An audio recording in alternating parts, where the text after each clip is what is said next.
On the CEO's Memo podcast this week, I've got a new Samsung Galaxy S25 and a new business idea. You see, Now Brief with Galaxy AI learns my interests and schedule to keep me one step ahead of my day, whether in traffic news, activity stats, diary updates, and new podcast episodes. and has just launched a new shed sharing app. Beaten to it. The new Galaxy S25. Buy now from participating retailers. Samsung account login and network connection required. Cappuccino for Kristen. Sorry, mate, I've forgotten my card. All right, of course you have. Third time this week, just saying. I'll get the next ones, promise. No need. Oh, thank you. You can just send me £4.70 with your PayPal app for your double shot oat milk skinny caramel latte with extra foam. Oh, don't forget my sprinkles. Don't just pay. PayPal. A PayPal account is required to send and receive money. Clyde One Super Scoreboard Podcast with Lookers Audi. The fully electric Q4 is now available on Motability. Discover it today. It's game day, and this is the home of Scottish football. It's Clyde One Super Scoreboard.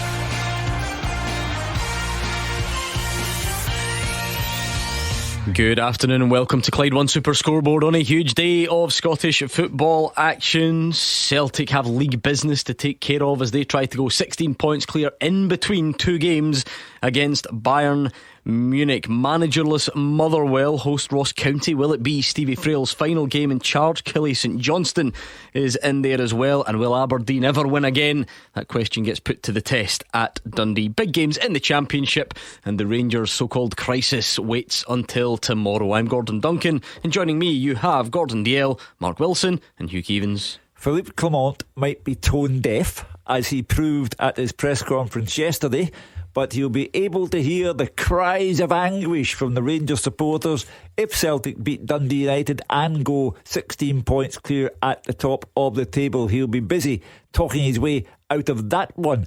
Talking points everywhere else though, and the best of them might be the sellout at the Falkirk Stadium. Falkirk, number 1, versus Ayr United, number 2 in the Championship.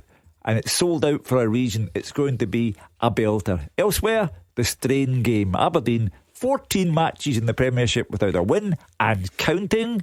And Kilmarnock St Johnstone, Derek McInnes had better be aware of Simo Valakari, because the St Johnstone juggernaut might be on the way, Mark. Yeah, big games, you know, at the top end and the bottom of the table. Obviously Celtic with a chance to go 16 points clear, but at the bottom end, Motherwell, a crucial game for them. That's why I'm surprised they've not got a manager in place, because if Ross County win that today at Fir Park, they close the gap in them. And similar with St Johnstone against Kilmarnock. So really looking forward to today and the Premiership and also the Championship. It shows how tight it is, because you just referred to Motherwell as being at the bottom end when they're in 6th. Yeah. But you're not wrong. Sorry. I take your point with regards to how close the title, the points tallies are. Gordon, big stories everywhere today. Always, every single week now, Gordon, we're looking at it. We've got obviously today and tomorrow massive games, important games for every team. It's getting to that time of the season where you really got, if you're at the bottom, you've got to keep in touch, you've got to keep winning. You look at St Johnstone, they're on a little run. If you're at the top, that's important. Celtic have got a great opportunity to stretch that lead this afternoon. I just think they're brilliant games all over the country, and the guys out there will get plenty of entertainment and goals. Sit back and enjoy. You can stay in touch all afternoon at Clyde SSB on Twitter. Whether you're agreeing or disagreeing with what you've heard, you've got something to add, you want to pull the guys up when they inevitably make a mistake, we're here for you at Clyde SSB. And later on I'll give you the nod to get in touch on the phones, which is the way Saturday evenings it should be. But let's start at Celtic Park. Big incentive for both sides. Bayern Munich in the mix as well, and Gabriel has the teams. Yes, Gordon, good afternoon from the east end of Glasgow. We're here for what Brendan Rodgers called the bread and butter of league duty, sandwiched in between, as you say, two giant Champions League fixtures against Bayern Munich. Plenty of rotation here, but perhaps not as much as some may have thought. There are 5 changes to the team that lost 2-1 to the Germans on Wednesday, with both fullbacks and wingers swapping out. So you've got Johnston, Taylor, Engels, Kuhn and Maida all dropping down to the bench. Ralston, Schlupp, McCowan, Yang and Jota come in Clearly, Rodgers has one eye on Tuesday night's return leg at the Allianz Arena. So the team is as follows. It's Kasper Schmeichel in goal, a defence of Tony Ralston, Cameron Carter-Vickers, Austin Trusty and Jeff Schlupp. Callum McGregor, Luke McCowan and Raya Hatate are in the middle of the park. Yang and Jota are out wide. Adam Eder still leads the line. The substitutes, Sinisalo, Johnston, Scales, Taylor, Kuhn, Kenny, Engels, Maida and Murray. Now Celtic have played 4 times since United last kicked a ball. That 1-0 defeat to Kilmarnock on the first day of February. Jim Goodwin has made 4 changes from that day. Ross Graham, Ross Doherty, Glenn Middleton and Kai Fotheringham are all into the lineup. Strain, Ferry and Payton drop to the bench whilst Holt misses out altogether. Some United fans might not be sure exactly how the 11 are going to line up. We think it's going to be a back 4.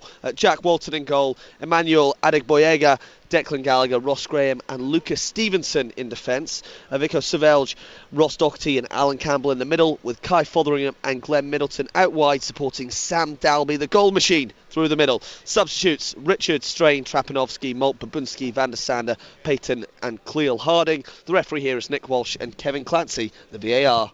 Well, Mark Wilson, we knew there would be some sort of balancing act between Dundee United and Bayern Munich. Is the right balance been struck for you? I think you've got to approach a game with some caution because of where Dundee United are and the threat that they carry. Maybe thought there'd be a change at centre back. Carter Vickers and Trusty in there. I thought maybe Scales or someone like that might have been in. Right choice with Ralston coming in. Obviously the midfield again, Hatate playing, so a bit of a surprise there. But the front line, Yang did well the other night. I know Hugh Keevins is astonished by that, so I think he deserves a shot. And Jota and Ida up there, so no real surprise in that. Yeah, we almost predicted this last night, Gordon. You just get a feel for it. You knew Ralston would replace Johnson. You sort of knew Schlupp would replace Taylor. Clearly one of the midfielders was going to drop out, but as Mark says, I think maybe most people thought it would be Hatate. And then again, you know, Jota needs more minutes, and Maeda was bound to be, even though he's the Duracell bunny, was bound to be put in cotton wool for this one. Yeah, Brendan Rodgers could have made a lot more changes, but he obviously respects Dundee United, who have had a brilliant season, sitting in 3rd place, coming to Celtic Park. They will see a lot of changes in the game this afternoon, especially if they can get the early goals. I agree with Mark. I think that's a big game for Hugh's favourite, Yang. I thought he was sharp when he come on the other night. I keep saying it. If he's positive, he's got pace. I just see something in him. I know Hugh completely disagrees. That's part of football. But I think a bit of confidence today. If he gets at people, he can cause problems. Look, I still see Dundee United causing a problem because I think they've got good players. I think Jim's got them well organised. But looking at the fixture list, looking at the game today, looking at Tuesday night, I think Celtic have too much. The thing is, Hugh, everyone's got the title race written off, and understandably so, but it's a great chance for Celtic. You know what's going on across the city. Absolutely. You go 16 points clear, you put pressure on them ahead of a big fixture anyway. And no, it's not going to go down to the wire. People don't think it is, but it's not like this is an irrelevance and it's all about Munich on Tuesday. Absolutely not. As Brendan Rodgers said yesterday, Celtic Park's not a holiday camp. They're there to attend to domestic as well as European business. I think it's perfectly understandable for me that Carter Vickers and Trusty are playing because they'll need all the practice they can get, because Celtic are in for the busiest night in Munich since you three were carousing your way through Germany during the European Championships. And can I just point out, I gave Yang goal of the weekend last weekend his effort against Wraith Rovers, and I will also add that Celtic got their goal midweek because Yang miskicked the ball. Oh, come on, Hugh. And it fell to Daisen Maeda, who was alive to the situation. A great bit of skill, I've got to say. He knew exactly what he was doing. Into an area. You can't deny that he made a difference when he came on. I'm not denying that. I'm trying to be flippant about the matter, but he did undeniably, indisputably miskick the ball, and Daisen Maeda was alive to the situation. Yeah, Mark, Celtic obviously dropped points, which they don't do very often, when they went to Tannadice. Yeah. If you were being hyper-critical about it, you could say that actually when Dundee United came to Celtic Park, it's about as close as anyone's really come, the 2-0. And again, I appreciate what that sounds like, because Celtic still won the game 2-0, but it was a decent showing from Dundee United that night. Because they're a good side. Jim's teams are usually well organised, and he's got this United team well organised, and they came and they tried to frustrate Celtic in that game, and they had a couple of efforts in the second half that may have swayed the game a different way, but Celtic dealt with it well. But the game at Tannadice was totally different. Dundee United defended their box magnificently well. I think it'll be much different again today, like the last game at Celtic Park. That big pitch, plenty pace on the side, plenty of trickery with Jota. That's what you need when you play against teams who kind of play a low block, if you like, that you need someone who can unpick it, and Jota might just be that man today. Well, OK, we'll park that for now, because lots of fascination around the game between Celtic and Dundee United, which we will get back to. What about Motherwell, Ross County? Huge in a number of ways, with various stories attached. Here's Fraser Wishart to tell us all about them. Yeah, I think it's a huge game, Gordon. I heard you guys talking in the studio about how tight it is from 6th place down to 11th, and maybe even St Johnstone joining that battle, and it's all going a bit tight, I think, for comfort for most of the teams, most of the managers, most of the supporters in the Premiership. And County sits second bottom, but they're only 5 points behind Motherwell, who are in 6th. So you can see why every game is becoming so important as we enter a really key period of the season before the split happens with 5 games to go. The home side's hit a really poor run of form since they beat Dundee United here in mid-December. It's their second win in a row, but they've only picked up 6 points in 9 league games. If you add in the cup defeat against St Johnstone, it's 1 win in 10, and they've lost their last 4 games. Also lost Stuart Kettlewell. Stevie Friel continues in charge today, so it's been a strange season for the Fir Park team, sitting in 6th place, reached the cup semi-final, yet the fans don't seem to be happy, and I think defeat today will see them looking over their shoulder rather than out the win, which would take them to an 8-point cushion and thinking about top 6. But to be fair to Motherwell, they've had so many injury problems, most of long term, chop and change the team, but the fans will be delighted to hear that Lennon Miller and Callum Slattery both make it and both start today. But for County, seem to be in this position every single season. At one point in December they looked in real trouble, but then they get 3 away wins in a row just at the turn of the year, and it was after 16 months without an away win. Really lifted the team, and they're in the pack just below Motherwell in 6th place. So Motherwell need to be very wary. Don Kerry is a calm character, been through this before. Last couple of seasons been in the playoffs, but they in turn need to keep an eye on a resurgence of Johnson below them. So a really interesting 90 minutes ahead of us. The first 20 minutes I think will set the tone, but as you guys were saying at the start, crucial game for Motherwell, and it could be a nervy 90 minutes for the Fir Park supporters if the team don't get off to a good start. Looks to me like there's a change in formation for Motherwell. Much criticised 3-5-2 has changed to a 4-2-3-1 if I'm right. Ellie Balcom in goal, Stephen O'Donnell, Liam Gordon, Shane Blaney and Dom Thompson in the back, Callum Slattery and Andy Halliday sitting in midfield with Tom Sparrow, Lennon Miller and Tony Watt behind the lone striker Luke Armstrong. The subs for Motherwell: Callum Ward, Davor Dravkovsky, Harry Payton, Dan Casey, Sam Nicholson, Ewan Wilson, Kai Andrews, Tawanda Maswanise and Luke Plange. For Ross County, it looks like a 3-4-2-1 formation for them. Jordan Amisa in goals, Jonathan Tompkinson, Casper Lopata and Eli Campbell at the back, Connor Randall, Nolan Kenny, Akio Wright and George Hammond across the middle, with Noah Chilvers and Kieran Phillips just behind the lone striker Ronan Hale. Subs for Ross County: Ross Laidlaw, Scott Aldice, Jack Greaves, Zach Ashworth, Josh Nisbet, Jordan White, Dylan Smith, Andrew McLeod and George Robertson. And the referee today is Ian Snedden, and the VAR is experienced Andrew Dallas. Well, we did say it's a big game in its own right. Then you throw in the fact Motherwell don't have a manager. Fraser giving us the teams. Lennon Miller returns. So much speculation about him in the January window as well. So there is a lot going on there at Fir Park. Looking forward to keeping across that one as the afternoon progresses. Killie St Johnstone's big as well, David Friel. It's very big, Gordon. What was it Hugh called it? The St Johnstone juggernaut, and I think the fans are certainly on board. The club announced this morning that a second section of the Rugby Park away stand has been opened for the game due to the demand for tickets. So St Johnstone going to bring a decent crowd here today, and that's great to see. They're going for 5 wins in a row in all competitions, but I think this is a big game for both teams as they chase very different targets. For Kilmarnock, I know they're not clear of trouble, but it is all about the top 6 for them. Derek McInnes is very clear in that. They start the day in 9th, 3 points off Motherwell in 6th in that congested area of the table as you were talking about earlier. Killie tend to be strong at home. Derek McInnes will surely feel this a must-win game if they're going to achieve their ambitions in the coming months. As for St Johnstone, as I said, it's all about survival. They sit bottom of the league, but an upturn in form means they're just 5 points off Ross County at the bottom. They've won their last 4 games in all competitions. There's a growing sense among their support, certainly, that Simo Valakari's side can pull off the great escape. They face Ross County and Dundee in the next few weeks too, and I think they really need to take points off the teams directly above them starting today. They've actually got 2 wins out of 2 against Killie this season, and they won here 3-0 at Rugby Park back in August. They've actually won 5 of the last 8 meetings between the teams, so they've got a good record against Kilmarnock. This 4-game winning run between the league and the Scottish Cup is their best in 6 years, so I think there's plenty of room for optimism in the St Johnstone ranks. However, they're up against a Kelly team who, as I said, are looking up, not down. They had a break due to the Scottish Cup last weekend. I think Derek McInnes is going to expect a big home performance today. He's made 2 changes from the team that beat Dundee United last time out. Robbie Dees and Liam Polworth come in, and Danny Armstrong and David Watson drop out.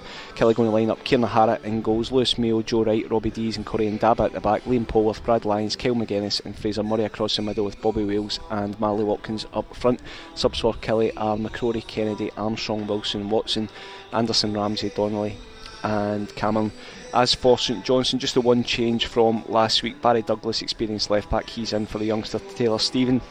So it looks like Andy Fisher in goal, Sven Sprangler, Bozo McCullich and Daniels Balodis at the back. Sam Curtis, Elliot Watt, Jay Wright, Barry Douglas across the middle with Jonathan Svedberg and Victor Griffith in behind Mackenzie Kirk. Subs for St Johnstone are Sinclair, Mitchell, Holt, Kerry Clark, Sidibe Stephen, Duke McKenna and Fran Chak. The referee at Rugby Park is Matthew McDermott and the VAR is Alan Muir.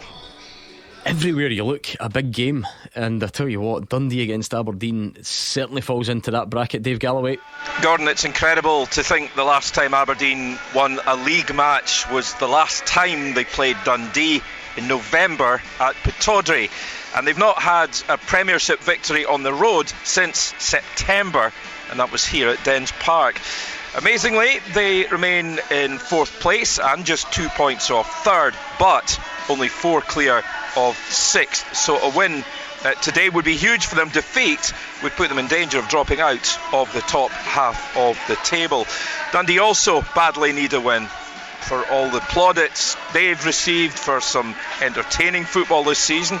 And yes, they're 4 points behind 6th place. Defeat today could see them slip to 2nd bottom, with Ross County only 1 point behind them. But the last 4 league games, they have been tough ones. They've faced Rangers, Hearts and Celtic twice, and they see their next few matches as a real chance to get a good number of points on the board. Checking out the teams then, and just the one change for the starting lineup for Dundee. Silla is in for Adewumi, so it's John McCracken in goals. Looks like a 3-5-2 today. Aaron Donnelly, Clark Robertson and Antonio Portales at the back. Midfield, Josh Mulligan, Jordan McGee, Mo Silla, Lyle Cameron and Ziad Larkesh. Up front, Simon Murray, assisted by Scott Tiffany.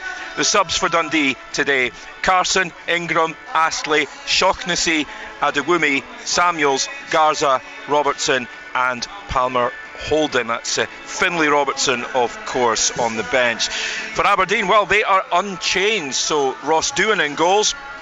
It's the usual 4-2-3-1 for them. Alexander Jensen, Christers Tobers, Matt Knuster and Jack McKenzie at the back. The sitting midfielders, Sivert Helton and Nielsen and Antti Paloversa. And it's Topi Keskinen, Papi Gay and Jeppe Ockels, with Kevin Nisbet leading the line. The subs bench for the Dons makes interesting reading. Mitov is back in the squad, Dimitar Mitov, after 2 spells out injured already this season.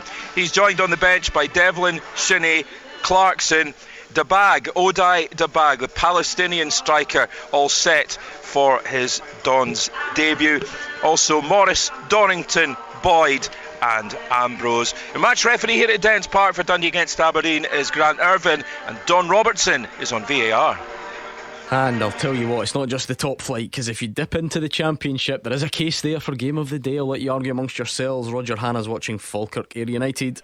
Yeah, and I can just set the scene for you at the top of the Championship. Gordon, Falkirk 49 points, Ayr United 47, and Livingston, who are at home to Dunfermline this afternoon, 45. It is very much a three-way title fight to win promotion to the Premiership, with just 13 games to go. This pair have had 1 win in the head-to-heads this season so far. A 5-2 win for Ayr against 10-man Falkirk at Somerset Park last time out, but Ayr took a bit of a beating, losing 2-0 on their last visit here in October. The Bairns leapfrogged Ayr at the top of the table, were winning their game in hand 5-2 against Partick Thistle here last Saturday, and I know how entertained Fraser Wishart was. It was the hat-trick on his debut, second debut for Scott Arfield, and it really has cranked things up for this game today. There'll be many twists and turns, as you know, Gordon. Ayr face Livy next Saturday. Before that, Falkirk go to Morton on the Friday night televised game. So it's a thriller, and not unsurprisingly sold out. Ayr sold their away ticket allocation. The last tickets went on Thursday, I believe, and I think every home ticket here has gone as well. Both teams enter it in good form. As I say, the Bairns beating the Jags 5-2 last week.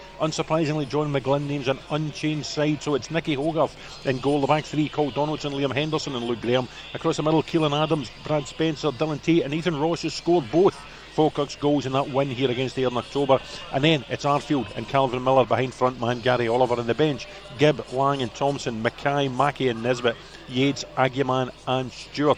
Ayr United also unchanged from that 1-0 home defeat to Hibs in the Scottish Cup last Friday night, and that means no place for experienced defender Mikey Devlin. He did return to training in the middle of the week, but he's had a reaction to an injury and misses out again. So that unchanged lineup looks Harry Stone in goal. The back three, George Stanger, Lenny Agbear and Scott McMahon. Across the middle, Mark McKenzie, Conor McLennan, Ben Dempsey, Cole McKinnon and Paddy Redding. And then the front two at Falkirk must be aware. Jay Henderson, 13 goal involvements, 6 goals, 7 assists, the most goal involvements in the Championship, and he's partnered by the 11-goal joint top scorer in the Championship, George Oakley. On the bench, Much, Watchett and Musonda, Walker, Hasty and Murphy, Main, Roos and Mitchell, and the referee at the Falkirk Stadium is Stephen McLean. Really looking forward to that as well. I think that's us for the team news. Big games in the top two divisions, plenty of talking points, and at this stage on a Saturday we look back on the week's biggest points of discussion. No prizes for guessing what that is. We'll do it next. Cappuccino for Kristen. Oh, sorry mate, I've forgotten my card. Alright, of course you have. Third time this week, just saying. I'll get the next ones, promise. No need. Oh, thank you. You can just send me £4.70 with your PayPal app. The double shot oat milk skinny caramel latte with extra foam. Oh, don't forget my sprinkles. Don't just pay. PayPal. A PayPal account is required to send and receive money. Get in pole position for cheaper van insurance. With mustard.co.uk. With top insurance providers, a 5-minute pit stop with us could get you out in front in the race to savings. See what you could save and compare your van insurance today. With mustard.co.uk. T's and C's apply. Authorised and regulated by the Financial Conduct Authority.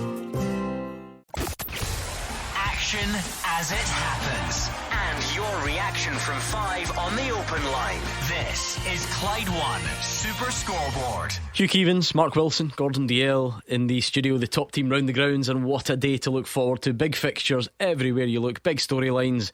But after the team news, we tend to reflect on a Saturday, look back on the biggest talking points from the week, and it is clearly all about the ongoing aftermath of Rangers' defeat to Queen's Park and what it means for the club, and particularly what it means for Philippe Clement. So Roger Hannah, we didn't speak to you this week. You took the full week off to recover from the Super Bowl, which was a bit weird for me, but you do you. What's your reaction to what's going on this week? Quite incredible. I ended up having to work last Sunday after the Rangers defeat to Queen's Park. It was I can't remember a day like it. I mean, you touched on the Super Bowl, the Eagles scored 40 points, Plymouth beat Liverpool, Queen's Park won at Ibrox for the first time in the Cup, I think, in about 140 years, and even Aberdeen get a win last Sunday, Gordon. It was just one of those days, but I was personally surprised that Philippe Clement is still the manager of Rangers. I just thought a seismic defeat like that, if you compare it to 25 years and one day earlier when Celtic lost to Cali Thistle, that cost John Barnes his job. John Barnes is in a very similar position then to Philippe Clement is now. I think he was 15 points adrift of Rangers, Clement's 13 adrift of Celtic, and will be 16 by 10-5 tonight. I know Patrick Stewart and the Rangers board will tell people it's not down to the finances, but it must have an impact. It cost £1.2 million to get rid of Philippe Clement and his backroom staff.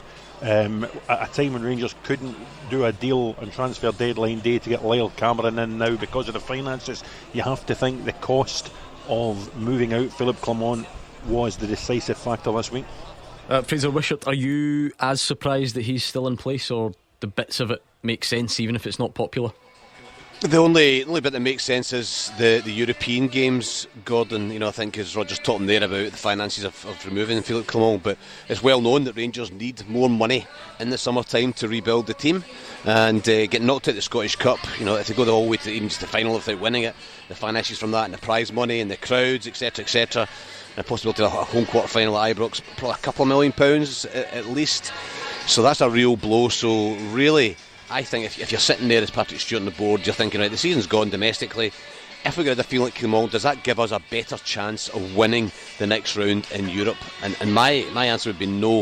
I think Philippe Clement's done well in Europe, and somebody else coming in, I don't think would give them a better chance of winning in Europe, progressing, getting more prize money, another home game in the next round as well, and all the finances brings from that. So it's a critical tie. Whoever Rangers play in the next round, Fenerbahce certainly looks as if they're going to win their tie, so they're a real possibility. But it's a really, really big tie for Rangers, both on and off the field. So I'm not really surprised, but long term, it's a tough one for Philippe Clement. If the season just falls apart and they don't close the gap on Celtic and they lose ground, it's very difficult to see him keeping the job at the end of the season. But I can see the rationale behind it, purely for the European ties. Where are you on the surprised scale, David Friel? Beyond surprise, Gordon, to be perfectly honest with you. I just didn't think I'd ever see the day where a Rangers manager already struggling domestically and with, let's face it, not real discernible style of play, with the majority of fans probably thinking he's not the man to take Rangers forward, can then lose to Queen's Park in the Scottish Cup in such humiliating fashion and keep his job. I was really, really surprised that Rangers didn't take action. I think it's clear that the fans have gone. I think Philippe Clement, well, he deserves a lot of credit for his European performances. Domestically, he's been miles off it. I don't think Rangers are going to progress domestically under him, and I was just stunned that the Rangers board didn't take action. I just felt that would be the final straw, but nothing should really surprise you, I suppose, with Rangers and Philippe Clement. I think then what happened, Hugh, was more about how it played out this week. I think we last spoke to you Wednesday, perhaps. So the thing that changed since then is that, well, we heard from Philippe Clement. Yeah. What did you make of the end of the week's update, if you like, if it was that? I said at the very start, Philippe Clement was tone deaf, and he clearly is, because he's adopting this crisis approach. And the callers last night on Super Scoreboard were excellent. They were relatively calm in their analysis of what's going on at Rangers. The manager is past tense. There will come a time when he is got rid of, and incidentally, I stand by what I said. He is on £50,000 a week, and anyone can look into it properly. But he is a dead man walking. It is the general state of the club that is now worrying the Rangers supporters, and that's why the callers last night were first class. They're wondering where Rangers can go from here if they are struggling to put together the £1.2 million severance pay that would be necessary to get rid of Philippe Clement. But what is the immediate future for a club who are obliged to pay £4.5 million for Oscar Cortez, who'll be losing the like of Václav Černý, who will go back to his parent club because he's too expensive for Rangers to sign. Yanis Hadji's future, who knows what will happen to him in the summertime. The general future of the club is a source of worry, and Patrick Stewart told the Rangers fans advisory board that there was more to be worried about than Philippe Clement. Well, I'll take his word for it, but Philippe Clement is a major worry, and the general state of the club is an even bigger worry. What do you make of the counter arguments though, Roger, about that there's more going on here, there's more at play than just the manager? Also some fans trying to balance it up by saying, well, if this season is pretty much over anyway, what's the point in doing it now? You're not as well taking stock and seeing where you go in the summer. Is none of that convincing you that it's not the obvious thing to get rid of him right now? It's interesting, Gordon. One that you mentioned, Patrick Stewart speaking to the Rangers Fan Advisory Board. The thing that piqued my interest in there was the fact that they're paying money to a company called Sportsology to undertake this root and branch review of the football operations. Surely when you appoint a new chief executive and a new chairman, that's their job. Not giving money to an external company to come in and have a look and say, actually, you're not doing very well, boys. They can't get money to get Lyle Cameron in January. They can't get money for managerial change, yet there's money found to pay Sportsology for this latest root and branch. And I really do wonder about the decision making in the hierarchy of Rangers. You know, obviously Philip Clement, we talk about his decision making, and it's not good enough. I mean, I was flabbergasted at the substitution of Yanis Hadji off, Ridvan Yilmaz on against Queen's Park last Sunday. I mean, it was bewildering, among many bewildering things that Philip Clement has done. But I wonder about his decision making, and although it's very early days, I do wonder about some of the decisions being made by Patrick Stewart and Fraser Thornton. And I agree with you. I thought some of the callers last night when Simon and Scott were on the show with you, Gordon, I thought they were very grounded.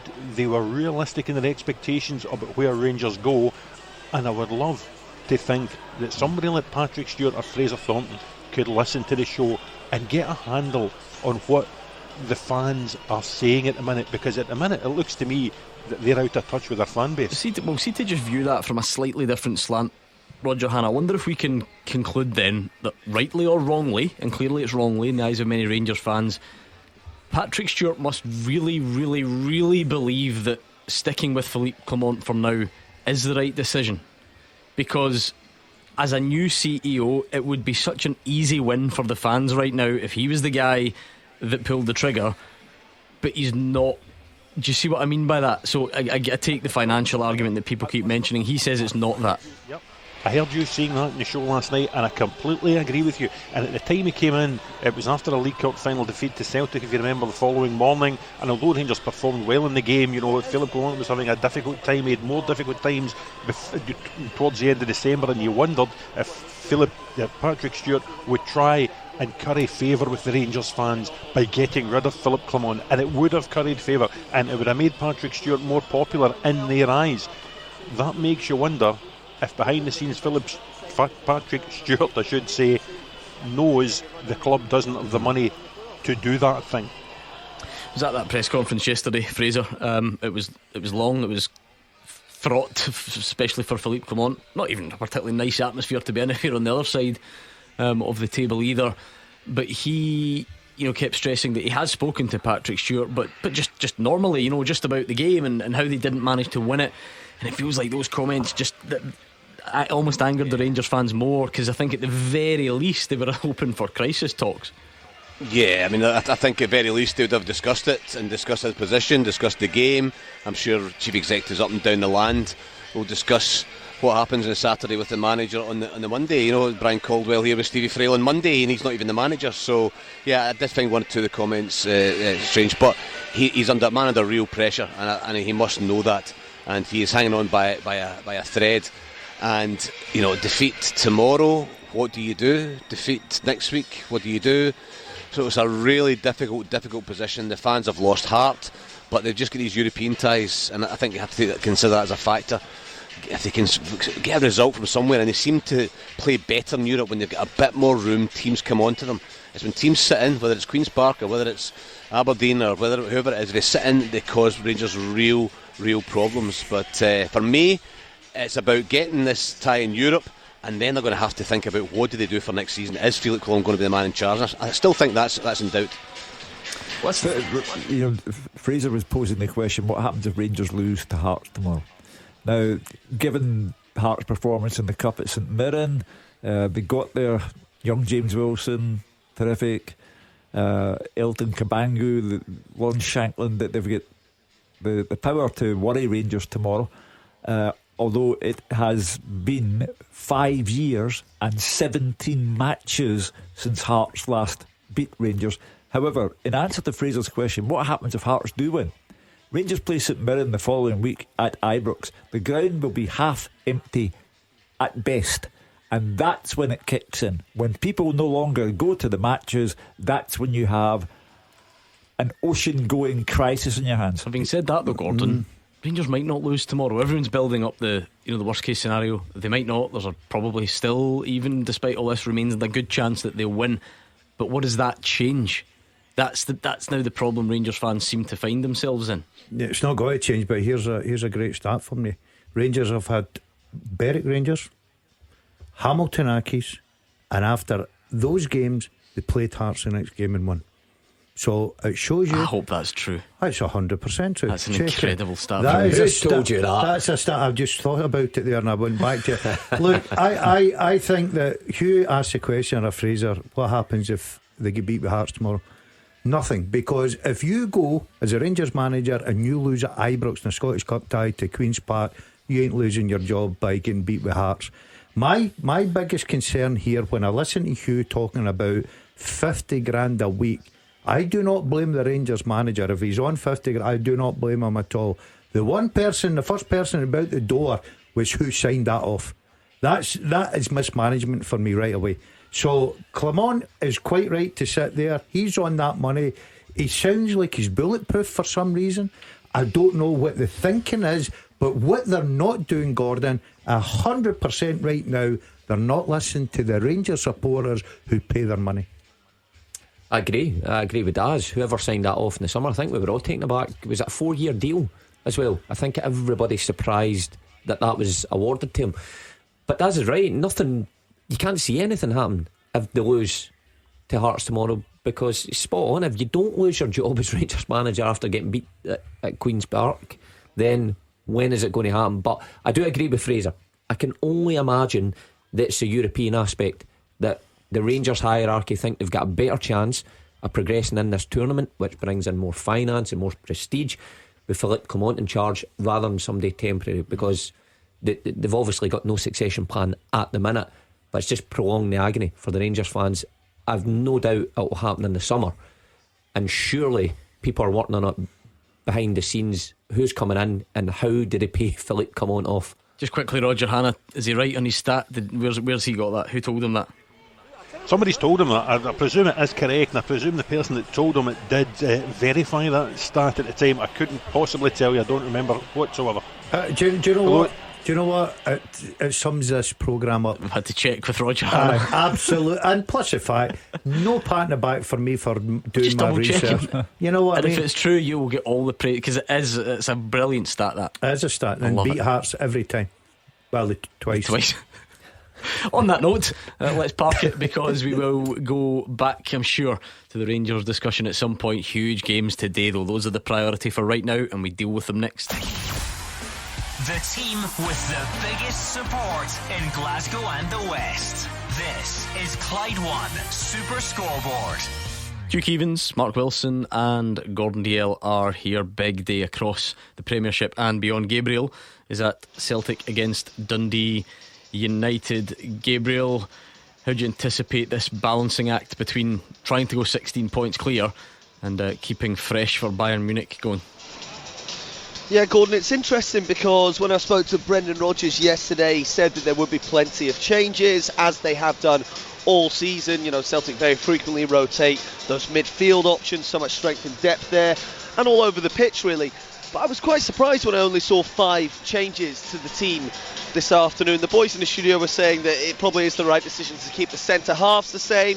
We know that he's changed the wingers and the full-backs as well. Callum McGregor always plays, but I did think perhaps it was game for Johnny Kenny to start. Adam Eder, Celtic's only real out-and-out number 9. We know Days and Maida has played there, but Adam Eder to start the game in between these two huge Bayern Munich fixtures is a big call by Brendan Rodgers. The team is still strong though, Gordon. Jota coming in, still getting up to full fitness since his return to the club. Big game for him. There's of course the chance that he might start on Tuesday night with Dyson Maida through the middle away from home at the Allianz Arena. So it'll be interesting to see how it plays out, but I would also expect Rodgers to ring the changes in the second half with one eye on Tuesday. Are you returning to Munich on Tuesday after your exploits in the summer? Are they letting you back?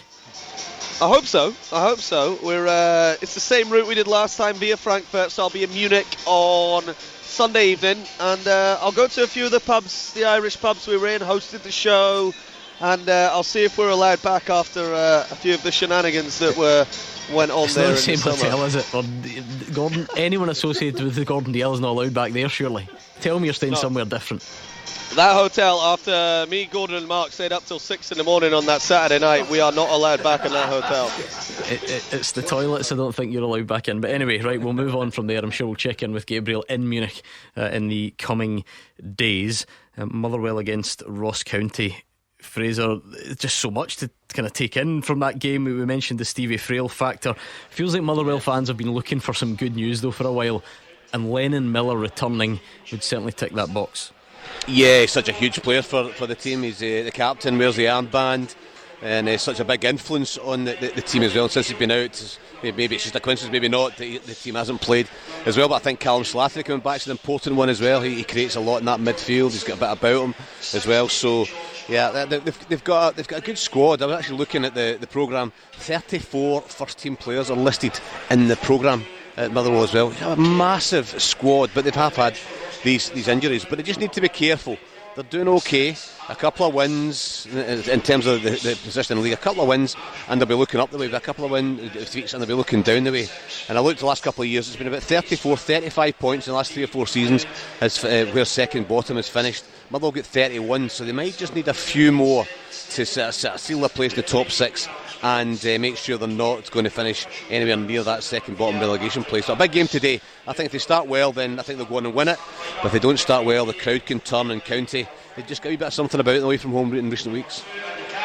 Yeah, no, I mean, obviously Motherwell want Lennon Miller right now to go and perform and help them get results, Fraser, but it's the first time we've seen him after a transfer window in which Udinese had bid turns down, Celtic had bids turned down, from what we believe various other clubs had bids turned down as well. So there's that spotlight goes on. You wonder how, I mean, nothing does seem to faze him, but you wonder how that'll play out between now and the end of the season.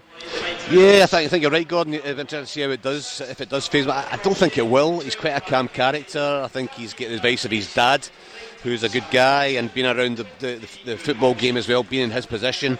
I don't think he's in a rush to leave. It's really up to Motherwell if they accept a bid or they don't. But if Motherwell do get to the summertime without renewing his contract, I think he might only have a year to go, so at that point then that might be the time where he does move on. But he strikes me as being a very level-headed young lad, good professional, really popular around the club as well. No rush to leave, but there'll come a time in Motherwell and it'll probably be the summer we'll have to cash in on him. But for today, good to see him back. Interested to see where he plays, because I think he's better further forward where he can influence things. But yeah, big day for Motherwell all round. Dave Galloway, you've got your finger on the pulse with all things Red Army. Is this the day that the patience would sort of run out if it's still there? I mean, you know, there's a series of results which obviously means Aberdeen might not hang on to fourth this weekend. You know, it'd be the first time where they would fall out of that. It's also another fairly winnable fixture as well, with no disrespect to Dundee. So would this be a really big one if it didn't go to plan for Jimmy Tilleen? I think this might be something of a turning point or a tipping point, call it what you will, Gordon. As I mentioned earlier in the show, a defeat for Aberdeen today leaves them staring down the barrel of plunging out of the top 6, and one quick look at the league table will tell you there's very little pointage, if you like. There's very few points between 7th and 11th place, so you know, a defeat would be unthinkable for the Dons, but look at the backing that they're getting today. Despite that horrendous run of results, they will be backed by a 3,000 strong travelling support this afternoon. I'm looking at the Aberdeen end just now off to my left, and it is absolutely packed, so it's a remarkable show of loyalty. But defeat today would be a big test for that, for sure. It's like a must-win match for both sides, really, when you think about it, Gordon. So something's got to give. That's the great thing about this afternoon. Hopefully that will set up a really exciting encounter. This is Dundee's first Premiership clash, of course, since those back-to-back 6-0 hidings, and they're very keen to kick on. I'm looking forward to this one. Right, Kilmarnock St Johnstone, David Friel, how would you assess the Simo Valakari impact up until this point? Well, in recent weeks, Gordon, it's been excellent. I think, to be fair to Simo Valakari, it's hard to judge him in the early stages because he wanted to clearly get to January to make additions, and I think he's done that. And to me, he's really stiffened the team up and made them far more effective. I remember being up at McDermott Park maybe 2-3 months ago, and we spoke about before the game. He basically played 4 strikers: Kim Pioka, Sidibe, Mackenzie Kirk and Nicky Clark. If you look at St Johnstone recently in the last month or so, he's only playing 1 striker, really, Mackenzie Kirk, and that might feel as if it's not as attacking, but I think it is, because I think he's still getting guys in areas of the pitch. He's just not going as gung-ho. He looked far more solid at the back. I think getting Andy Fisher in goal has been a big help for him.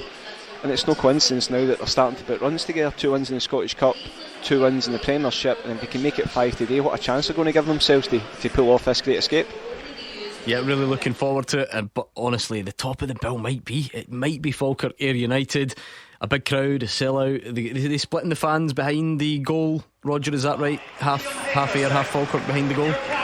Yeah, behind the goal away to my left. Yes, producer John Falkirk diehard has just been up to speak to me. He's very excited because he's noticed that Stephen McLean is a man with a whistle, whose brother used to play for Falkirk and his father used to play for Kilmarnock. So John seems to think this is somehow going to help the Bairns. I'm not so sure it is. I think it will be a terrific contest, not won by anything. Stephen McLean does no VAR here, of course, either this afternoon, Gordon. And the 2 games between them this season, they've both been surprisingly one-sided. They were really poor here in October. 2-0 did not reflect the domination that Falkirk had over Scott Brown's side that day, and it was the same at Somerset Park the last time. Luke Graham sent off after just 8 minutes of that game. Falkirk were leading at the time by 1-0. Ayr won the game 5-2 against the 10 men, so I can't see today's game being as one-sided as those 2 games, but I'm very much looking forward to it. 2 sides in a bit of form. Falkirk look as if they've come out of that little malaise that it had over the festive period. A big win here against Thistle last week, again 5-2 with a man sent off, Brian Graham going in the first half.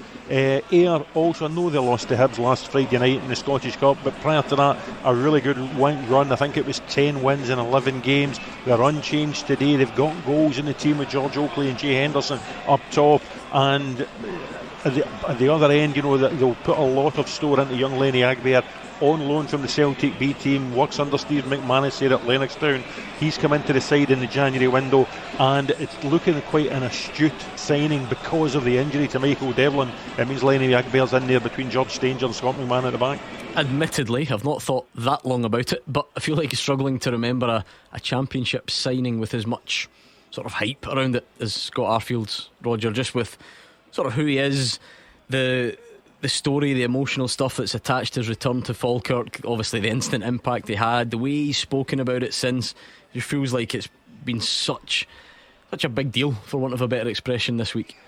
Yeah, I mean, he lived up to the hype last Saturday, didn't he? He scored, I think, after about 40 seconds of the game. He went on to get the hat-trick. He left for the match ball. He was wearing, of course, the number 37 shirt in memory of his dear friend Craig Gowans. He spoke so well after the game that he had phoned Craig's parents to ask for permission to wear the number 37 shirt. They, of course, granted him permission. He pulled it on for the first time last Saturday afternoon in the hat-trick. You speak about emotion, you speak about things that are probably, written in the stars, and I think that hat-trick for Scott Arfield last week was probably written in the stars, Gordon.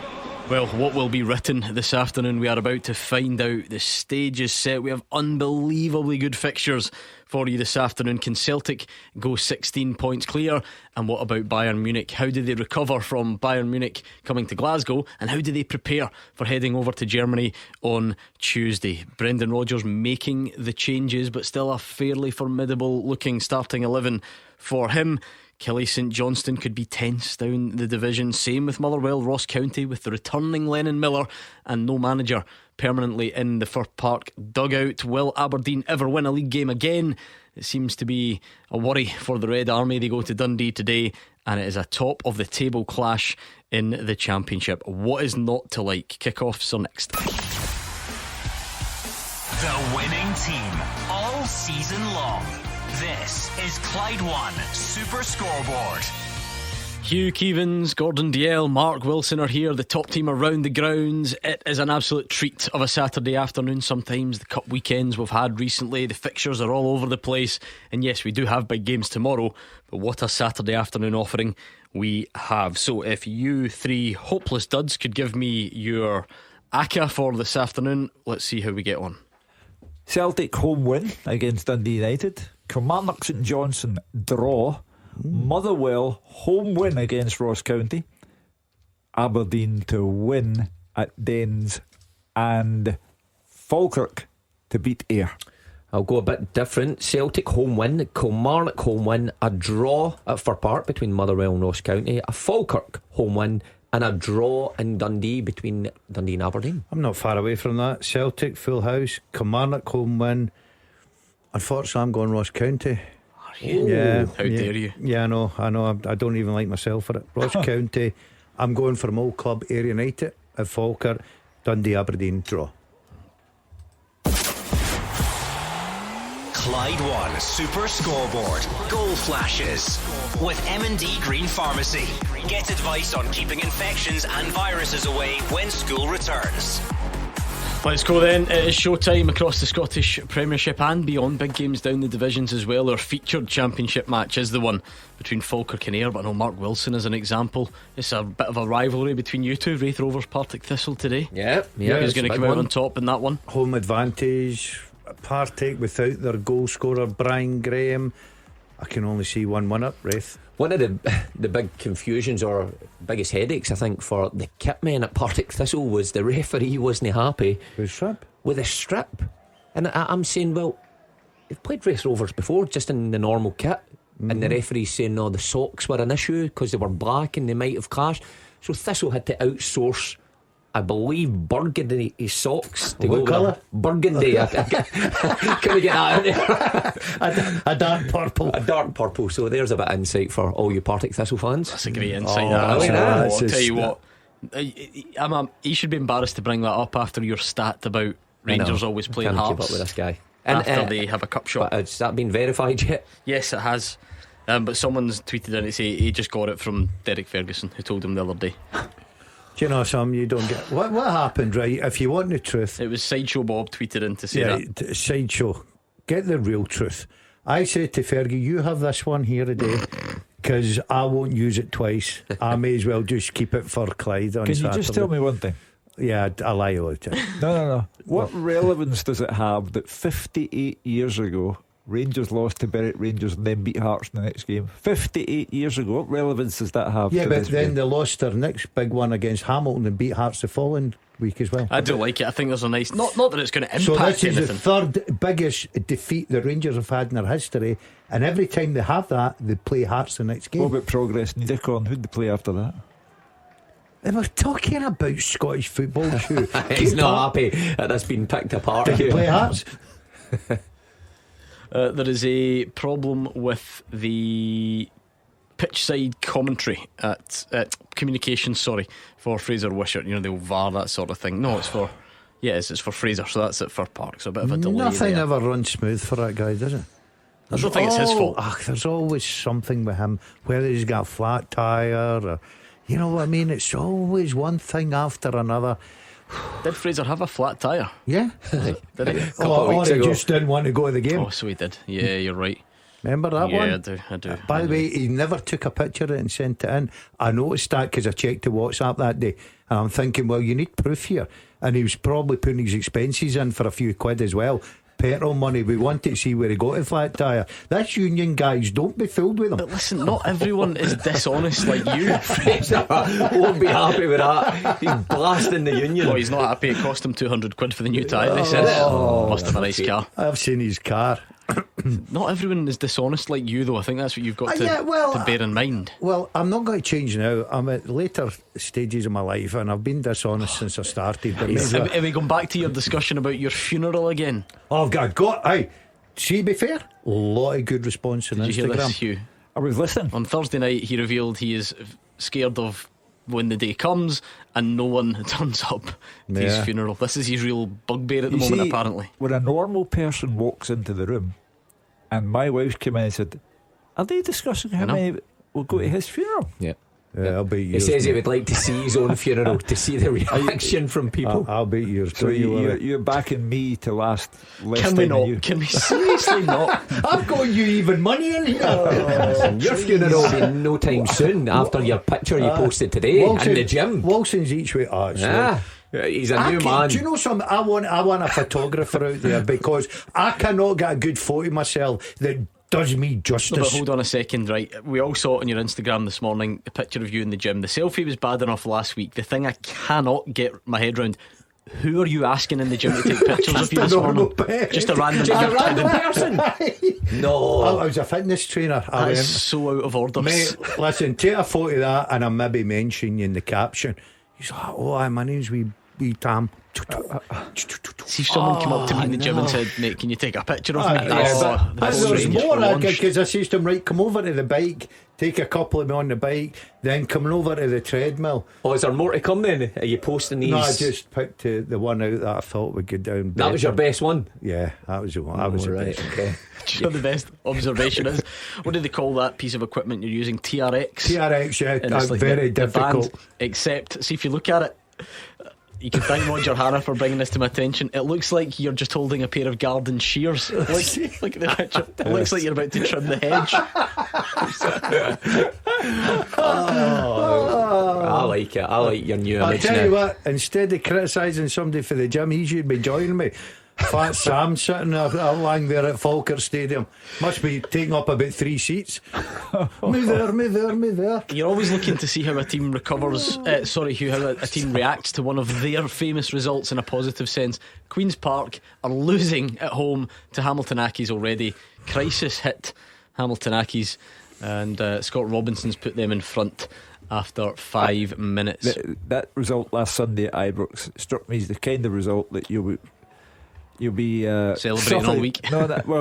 But suffering from for a while, because those players have been taken to a different level. We had the goalkeeper on Monday night. I turned on radio first thing on Tuesday morning. It was on an English station, and so on and so forth. Yeah, got to milk it here. Exactly, but they've forgotten how to play football now. I'll tell you what, since I gave Dougie Emery stick, it's not happening for me. Yeah, Morton nil, Airdrie 1. Did you hear about this, Hugh? Hugh. Quickly. We don't have time to go through all your debacles. He basically was shouting abuse repeatedly in the car park at the golf club the other day at Dougie Emery, except it wasn't Dougie Emery. It was some poor stranger just going about his business. Motherwell with a big chance there, coming really close. Tony Watt does well, left-footed low shot, hits the inside of the post and then bounces into the goalkeeper's arms. So his luck is not in yet. Wraith Rovers 1, Partick Thistle 0, Finlay Pollock. It was only a week ago we had angry Thistle fans on the phones. I don't think they'll be feeling much better about things so far. And he's achieved one thing I always used to say before 10 minutes, because that's when the train goes to Edinburgh by Kirkcaldy. You always used to try and score before that was my thing. Good on you. Right, okay, Hugh, let's do this, because I'm anticipating a packed first half today. Okay. With the scottishsun.co.uk/football for the best football news and opinion online.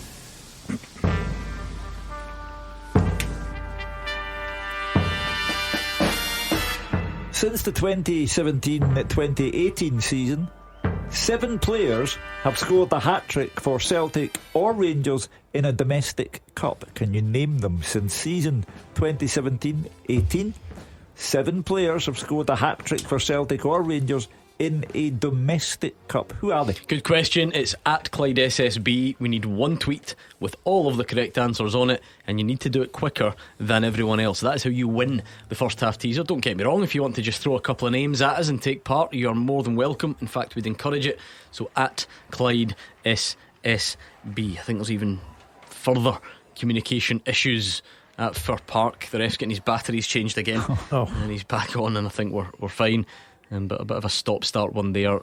County had a couple of corners early on, and Motherwell with that big opening, or close shave I should say, from Tony Watt hitting the post. Still nothing doing at Celtic against Dundee United. Adam Ida had an early chance that I didn't tell you about, but still goalless there.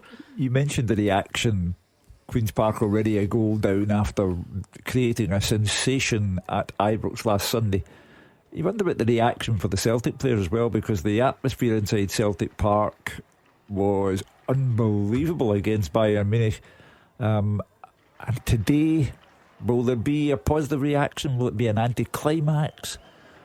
We'll find out very soon. I think it doesn't give you any guarantees, obviously, Mark, but we've now done this hundreds of times with Celtic. We always look for this sort of European hangover, and I don't know, I can't really remember it ever rarely coming. Comes, not in recent memory anyway. I think they deal with things pretty well, and that's the way it should be at a big club. You know, there shouldn't be a drop off in tempo or performance from these guys, because I know somebody will take their place, and that's really what it comes down to. These guys will want to show the ones that are in that they can stay in the team for Tuesday night.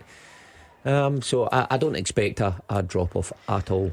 Here's a young man whose life has changed due to his January decisions. Lyle Cameron's every touch is getting booed by the Aberdeen fans. The Dundee fans are okay with it. They've made their peace with it, but the Aberdeen fans don't like Rangers, so they're booing him in advance. I'm sure it'll worry. Why not? Well, he done okay, didn't he? Last week he performed pretty well with the added pressure on his shoulders. Got our first goal of the afternoon.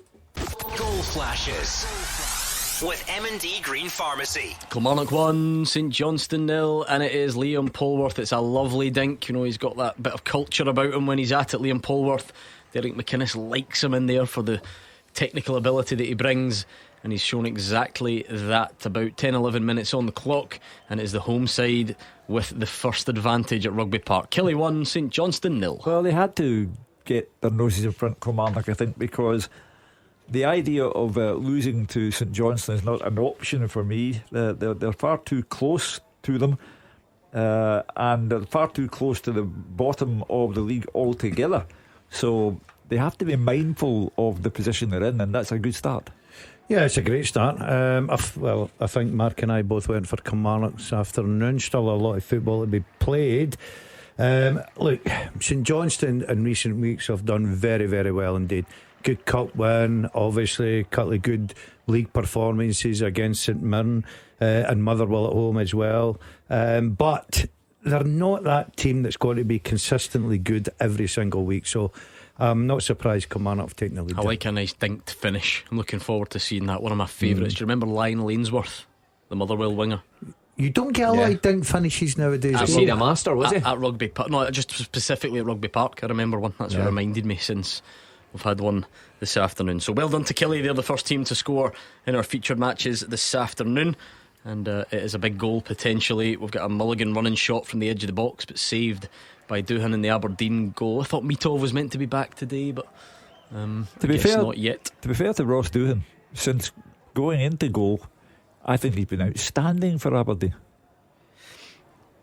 A bit of a chance for Ross County. I think the shot was hit straight at Hilary Balcombe from Kieran Phillips. You get a feeling that for part the first goal's got to be so important, isn't it? You know, Motherwell really need it. I'm delighted that Stephen Frills went to a back four. I don't think the three centre backs and the two wing backs were working. Obviously they weren't working because they're not winning football games. So he's decided to change it, and that was good to see, refreshing as well. And great for Lennon Miller to be back in the starting 11. Really missed him. So it's a big day there at Fir Park for Motherwell. Is there any chance that Stevie Friel might get the job to the end of the season? I don't if think results so. Go, no, I don't think so. But then again, it's one of those things. Football's a weird business. You stick your neck out and get contradicted in a couple of days. But I think the suggestion is there'll be an announcement in the next couple of days. Okay. I just wondered if it looks better today and the change of system. If they win 9-0 today, maybe they'll cancel it. Yeah. What Fraser has to do, binoculars down and look about the stand to see who's there. It actually looks like he has kept it as a back three, Gordon, because on paper it doesn't, but it looks like Sparrows at right wing back and Stephen O'Donnell at right centre back. Well, maybe not as refreshing as I first thought. Well, I would have changed. I don't think the three at the back's working for them, but listen, he's worked under Kettlewell. He decided to stick with that formation, but he needs a result today. It's all Kilmarnock at Rugby Park. They're one up, of course, and they are dominating things. Remind us of your teaser, please, Hugh. Okay, it's a cup question. Since the 2017-2018 season, 7 players have scored a hat-trick for Celtic or Rangers in a domestic cup. Name them. Some good answers coming in. Well done if you're taking part. I would say the most common wrong one, I can see some suggestions. One that I'd like to correct probably would be Joe Garner. Not there. Now he did score one, but I think it was out with that time frame. I think it was March 2017, so too long ago. Alright, so keep your guesses coming. It's the players, how many was it again? 8? 7? The 7 players since 2017-2018 who've scored a cup hat-trick for Celtic or Rangers. I've got a quiz of my own. Want to give my guess who? What's happening here? Guess who? So going home on Thursday night, I phoned my son Oliver, and what'd you say there? And I said to him, how was school? And he's never that enthusiastic, and he says, I was boring. What was good about the day? Maths. And he never says maths. I said, why? He said, well, my teacher was chanting about you. He knows your assistant at Partick Thistle, who is Craig Reid. Oh, really? He used to play with him. I said, who is it? Now, who do you think it is? So your son's maths teacher is a player? Yes. Now, I wouldn't bring this up if he didn't have some connection to the show this year. Right, okay. Can we have 3 questions? Right. Okay, on you go. So, is he a good player? Well, why don't he plays lower leagues? Aye, he's good. Aye. Currently plays lower leagues. Yes, he does. Right, Yeah. He's in that league. He's in League Two. Right, And he's a maths teacher. He's your son's maths teacher. And he's playing with Clyde. No, that would make sense from where think Mark's of from. this show and maybe a bit of music you play sometimes. Darren Lang. That's him. You are Bingo! joking me. Mate, Bang, Darren Lang Is is a your maths son's teacher. maths teacher. Honestly, I nearly pulled the car over when he told me. Darren Lang. That guy. No way. How amazing is that? I am stunned. All he says, the kids play that song all the time. One time class. What a buzz that. Imagine you were at school and that song came out about one of your teachers. How excited would you be? That's brilliant, But honestly, see if you're him, right? Before you get into the classroom, you play that and you walk in. With your slip oh, on. yeah, here you go. Goal flashes with M&D Green Pharmacy. 1-0 to Ayr at the Falkirk Stadium. It's a penalty, a stone waller, says Roger Hanna, but he would shove in the box. Jay Henderson steps up and he smashes it home to give the visitors the lead. Great start, absolute great start. That, look, there's goals written all over that, and the 2 attacking sides get good players. I've got to say, I watched the full game, Ayr Hibs in the Cup, and although Ayr come out losers, I looked at their team. They've got good players in there, guys that will score goals in that championship. I fancy them big time. I know Falkirk, terrific team. John McLean doing a great job there. They're at home. Arfield, my favourite player of all time. I was going to say, can't believe you've gone against him. No, still my favourite player of all time. He was asking for you. I was up, interviewed him for Sky on Monday or Tuesday. I think it was. I think he's brilliant. You. But I've got a sneaky for Ayr United. The honest men today. Good shout for you, that. It's a bright start for them, Hugh, that's for sure. Yeah, terrific crowd there. That just adds to the spice. And it's up to Falkirk to hit back. It's going to be a really entertaining watch, that game. But after bang Derek Lang, Yang, where's your Yang? By the way, did you just have that song ready to play? Because you didn't know who I was going to obviously say I there. always get that song ready just in case. That was really quick. Do you know what I was going to do? You gave us a clue in the office, right? I was going to phone Sid. I thought it was somebody to do with Simon Donnelly, assistant manager.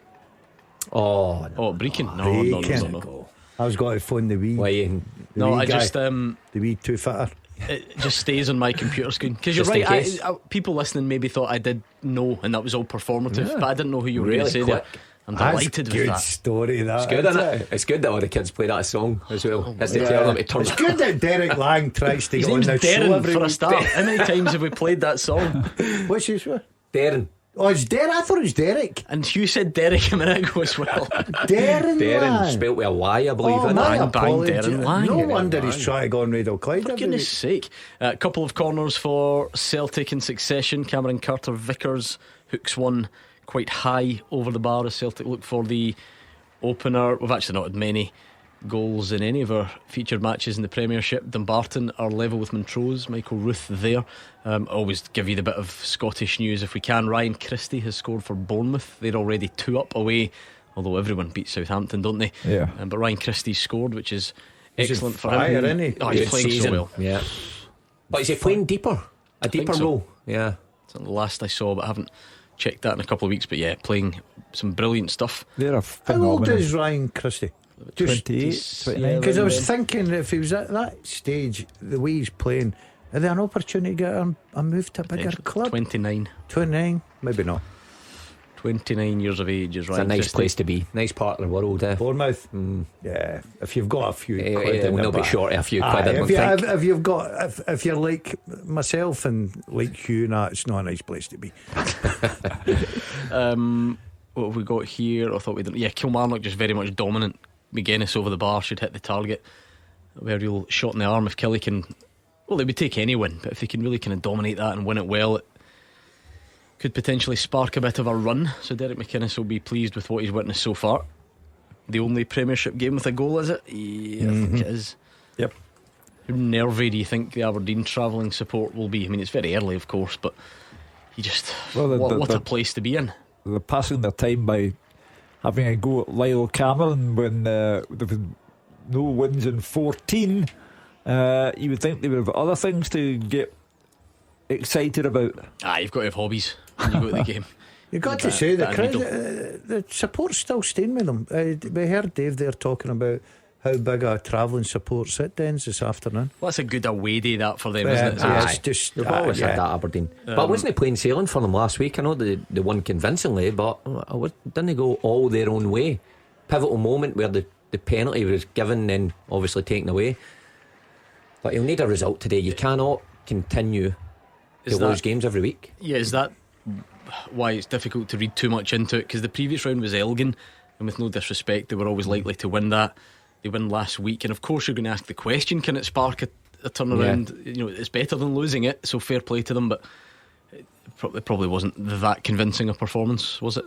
No, not really. But today's probably a comparison to how it was going early on in the season. You remember Aberdeen went to Dens and they weren't particularly good, but they had the bit between their teeth to just grind out victories. Was it 2-1 or something like that? I remember Dingwall as well, Kevin Nisbet scoring 97th minute or something. To bring up your favourite topic, the XG always suggested that they were never going to keep. Yeah.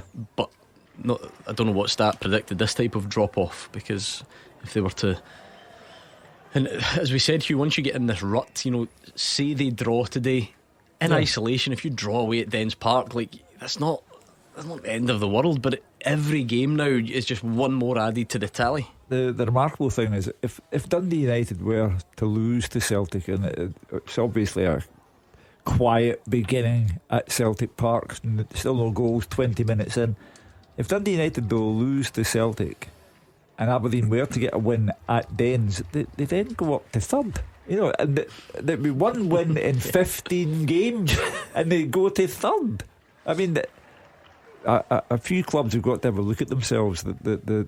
The standard is declining. I told you this before. If you rack up the points early, it doesn't matter which order you get them in. That's just how the number game works. But anyway, Queen of the South 0, Arbroath 2. Fraser Taylor, he's on loan from St Mirren, isn't he? Doing good things there. At Palmerston. What a turnaround for Arbroath, you know, with the new managers coming in. Joint managers there, yeah. Joint managers. Goal flashes with M&D Green Pharmacy. Goal at Celtic Park, and it comes for Callum McGregor. Celtic 1, Dundee United 0. Lovely footwork into the box, tidy near post finish. I'm just disappointed it wasn't outside the box. I've had this thing, I'm determined to see how many goals. He was in 7 from outside the box. I think this one was inside. I don't know if that will bother Brendan Rodgers too much. Celtic 1, Dundee United 0. Well, the name of the game, if we're discussing football and the parochialism of football, the name of the game is to get 16 points ahead of Rangers, and every Rangers supporter then looks at that Hearts game tomorrow, and Philippe Clement is under even greater pressure. But Celtic have to build on this.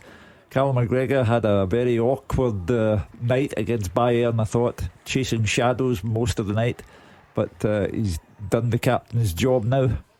What a goal scoring season this is, Mark. Brilliant for him, but you're right, quite unusual. It's inside the box. I mean, there was a time that Callum McGregor played that more advanced role, and Scott Brown would do the sitting job, but doesn't he often get in the box? So a rare addition to his goals. What's his highest fantastic tally in a season? I'm not sure. Must be double figures, surely, when he was playing a bit more advanced. Because he could score goals. We'll be closing in on it. Yeah. Actually, I asked him about it actually in passing, just if he knew what, and he said someone had mentioned to him about 10 from outside the box in one season. I think he's at 7.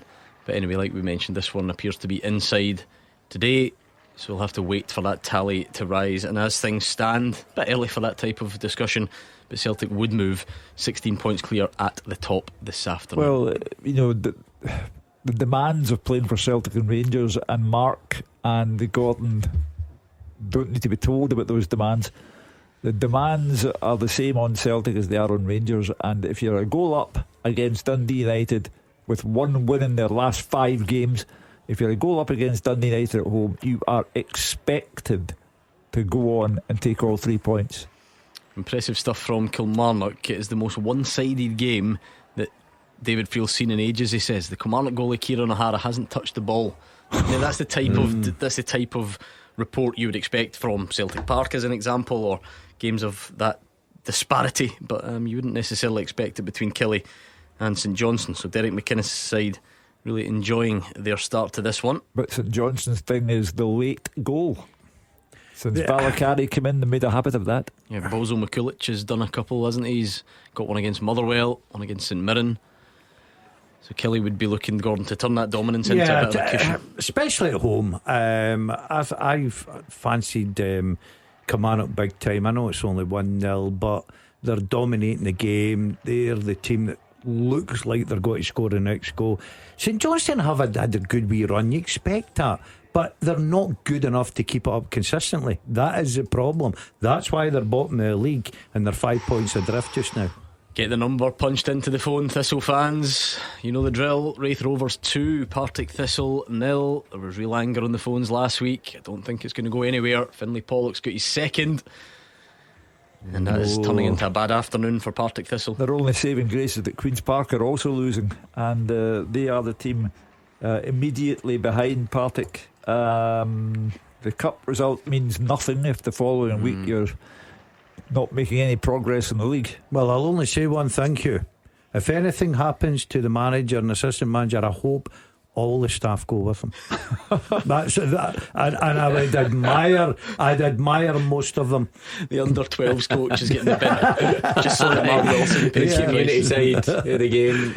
Anyway, I'll tell you what, result of the day is in League One so far. Arbroath are 3-0 up at Queen of the South. What a journey that is as well. Hugh, remind us of your teaser, please. Yeah, Old Firm question involving cup competition since the 2017-2018 season. 7 players have scored a hat-trick for Celtic or Rangers in a domestic cup. Who are they? Scott McScott would like to throw, and so would James McGrory, like to suggest Odson Edouard. And he's not there. Darryl Norman would like to throw on his pal Moussa Dembele. And he's not there either. Okay, keep your guesses coming. There is still space on that podium for you to get all the correct answers on one tweet. So if you want to read the question back, if it's easier that way than listening to Shug's tones, you can see it over on our Twitter feed at Clyde SSB, and incidentally that is where you direct the answers as well. So come on, thinking caps on, there is still space on that podium. You two are usually quite chirpy about the teaser, no? I've been quiet. I've got as far as writing 1 to 7 down. Yeah. That was it. I've got about 5. Have you? Yeah. Right, okay. Easy. I'll get the other 2 then. 5 just spring to my mind. You just never know what the truth is. No. Anyway, let's hope we get some more goals very soon, because I've enjoyed the start to this Saturday afternoon in the Scottish Premiership and beyond. You wonder, Gordon, just talking about Celtic Dundee United. Now, I remember the last time Dundee United went there, the stats in the first half were incredible. Celtic had nearly 90% of the game. And Jim changed 1 or 2 things second half and caused Celtic a few problems, and very unfortunate not to score. You wonder if Jim's went with the same. So I know they're 1 down, you know, they can't afford to lose another. They've had their first sort of venture forward. It was a kind of sliding effort and a simple save in the end, but at least it's You wonder if that's just a tactic he's went with. Listen, let's get to half time, readdress the situation, and then maybe a little bit more, you know, going forward in the forward I area. think Celtic, as well as the psychological advantage of going 16 points ahead of Rangers, putting them under all sorts of pressure in Edinburgh tomorrow, you can't warm up for Bayern Munich in the Allianz Arena by dropping points at home in the league. It's just an entirely different prospect, though, isn't it? You almost have to treat them. Oh, this is a goal that'll interest you. Goal flashes with M&D Green Pharmacy. Dundee 0, Aberdeen 1. Kevin Nisbet tapping in a loose ball. He missed an absolute sitter last week. He got his goal. People wondered if he could be the man to try and spark some life back into Aberdeen, and he has scored. Dundee 0, Aberdeen 1. Well, I took that for an away. How about you two? You did. I took it for a draw, Hugh, I think. But Kevin Nisbet, a bit time, you know, he scores last week. But you're right, the sitter was unbelievable. I think many Aberdeen fans had high hopes for him leading the line, and it's not quite worked out so far. But that could be an important goal to really get him off and running. Yeah, it's close range, but good instinct. Ends up kind of firing it up into the roof of the net, Gordon. So you always talk about strikers and confidence. You could see the relief on his face when he got his goal last week because of how bad the miss had been. Not just that, I think he's come in for a little bit of criticism from the Aberdeen supporters, and there's nothing worse. And the only way you can answer him back, especially if you're a centre forward, put the ball in the back of the net, Gordon. And he's done that this afternoon, so that will be a huge lift off his shoulders, because he is a good player. He can get you goals. He's just like everybody else. You need confidence in this game. Yeah, John McCracken didn't deal with the initial ball into the box, and eventually the chance then goes for Kevin Nisbet. So that big travelling support that's come down from Aberdeen to Dundee, they'll be happy with what they've witnessed. The home fans at Celtic Park, they'll be happy. Still 1 to the good. And the home fans certainly enjoying a dominant performance for Kilmarnock, but still only 1 goal as well. The teaser's up and running at Clyde SSB. We've got big games tomorrow that we'll talk about a bit later on. We'll take your calls. So as always, the place to be on a Saturday afternoon. You can stay in touch at Clyde SSB. Andy Halliday, he's just always in the wars, that guy, isn't he? What's up with him now? Limping around. It's not a surprise, is it? Got a heavy one, to be fair, off Noah Kenna in the middle of the park. He'll be off shortly. He warms up with a limp. Getting to that age. Unbelievable. What age is Andy now? 35? No, he's younger than me, so about 33 maybe. I read a piece in the paper about him the other day. He said he feels he's good for another 2 years. Often players at that age say that. Yeah. I can keep going. I know about 5,000 people who disagree with that. And they're all from Motherwell. We can say it because he's not listening, but he's actually been pretty good recently. He's been excellent, to be honest. He's a good pro, Andy. Great to have about the place. I think he'd be brilliant in the dressing room for younger players as well. Good knowledge of the game. So I would be delighted, and I think Andy will probably stay on another year at Motherwell if the new manager wants him. The Aberdeen goal was against the run of play, incidentally, which fine if you're Jimmy Tilleen, but potentially worrying times for Dundee. Mark. I mean, losing 6 2 weeks in a row, but obviously a bit of relief last week. So Tony Dock's not having the best time. Ross County win at Motherwell. I fancy Ross County score. They go above. I really do. What gives you that impression? I don't know. I just got a funny feeling they might get a goal. So. Ross County have scored. Motherwell nil. Let's do it. Goal flashes with M&D Green Pharmacy. Yes, Motherwell nil, Ross County 1. Ronan Hale with the goal. He shifted it onto his left, blasted it beyond Ellery Balcombe, who couldn't really do anything about it. The space opened up for him. He is quite an emphatic finisher, Ronan Hale, isn't he? Always puts his foot right through the ball, and he has done that. I don't think there's any hint of anything. He was a bit worried maybe Stephen O'Donnell couldn't quite close him down enough, and County have the lead. Well, all of the goals so far, no VAR checks on any of them, which is unusual. But as things stand, Ross County would go above Dundee, and we mentioned the pressure on Tony Docherty. It would intensify if that were the case at 5 o'clock. Good player, Ronan Hale, 7th for the season. Just looking at the stats here, 25% of Ross County's goals this season came from him. So a very good signing in the summer. Bad times for you guys. I went against my club. I tipped Ross County because I don't know. If he doesn't go to back 4, he won't listen. I just don't. I think Motherwell need that new manager bounce. They need someone to come in there, be in control of the players, new voice, maybe tweak the tactics, the formation. We've seen it before. Get a lift out of the players, because that's always happens when a new manager comes in the building. I just fancied Ross County, who usually you never know what you're going to get with them. I think Motherwell are waiting for that flight back for Tenerife. I don't know, according to you. Oh, that was one of your worst shouts of all time. Well, just, you watch your space. They might just be waiting. Yeah, watch your space. Oh, great strike, Jeffrey Schlupp, but off the inside of the post. So a good 20 odd yards out, very close to a first Celtic goal for him. But the woodwork keeps him out, and it remains Celtic 1, Dundee United 0. I quite like the look at him, Jeff Schlupp. Looks tailor-made for what Celtic require between now and the end of the season. Good to get that tailor-made. Maybe tailor out. Yeah. So sure, we're quite sharp in here. We get them. Yeah. 300 games. Just you keep firing them out. Yeah, I think there's that physicality, Mark, that Brendan Rodgers spoke about. He said Premier League physicality, which helps. Certainly does. They're kind of made differently down there, the guys you come up against. So he certainly looks like he can fill in there. Oh, big chance for Celtic. It's Jota's ball in for Ida. Header down the way, but saved by the feet of Jack Walton. Still 1-0. Well, it sounds like Celtic are dominating pre-seasons there, and Brendan Rodgers will be happy because it's not an easy game sandwiched in between or put in between the Bayern Munich games. You know, it takes a lot out of your legs on Wednesday night and then to go again Tuesday. Dundee United third on the table, having a good season. Don't want to Goal flashes with M&D Green Pharmacy. Celtic 2, Dundee United 0, and it is Jota back and scoring goals like he's never been away. You could almost picture it without me describing it. Cutting in from the left, running along the line of the box, curling it into the corner. Celtic fans have seen this movie before. Celtic 2, Dundee United 0. And I will hear a shout from the Dundee United fans shouting, show him down the line. It's impossible to do. Yes, the minute you say Jota, that's the goal you always imagine, Gordon. He just feints to go down, he cuts inside onto that favourite right foot. He's just a top quality player, and it ends up in the back of net. You would probably say, you know, that's the 3 points in the bag now.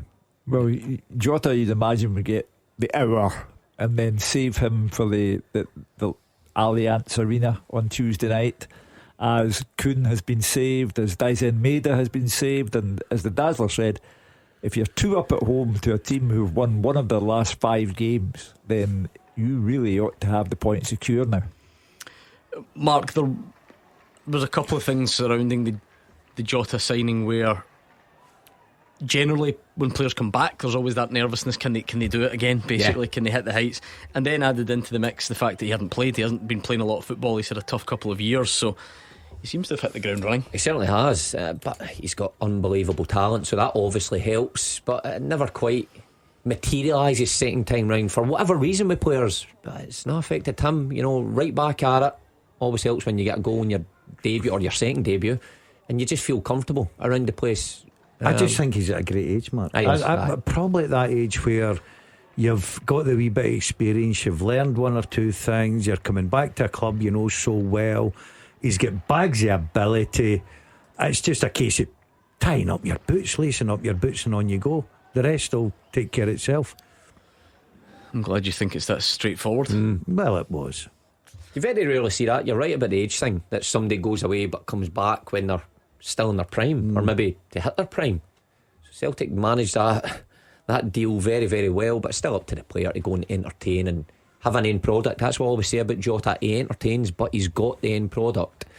Because of course the big thing for him today is this him, Hugh says, getting minutes. Is this with a view to starting in the Allianz because people all want to see Dyson Maeda through the middle? Not sure. You know, I get the argument. It did look better with Maeda through the middle, but I just wonder about the threat that Bayern carry going forward. Does Maeda negotiate that better than Jota would?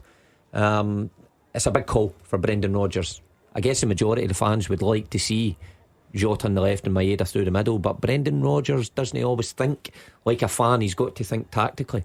I think it's a case of one-off game. You're behind. I think you've got to go at the beginning with your strongest team, and your strongest front three, without a shadow of doubt, is Kuhn, Maeda and Jota. And he's getting more minutes under his belt. He's scored a goal. I think Hugh's right. I think he will do an hour and then he'll come off.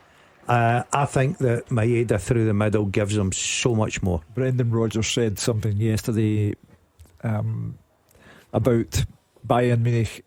Up top, he said, they have world stars who can really hurt you. I think Celtic are in for an incredibly long night in Munich.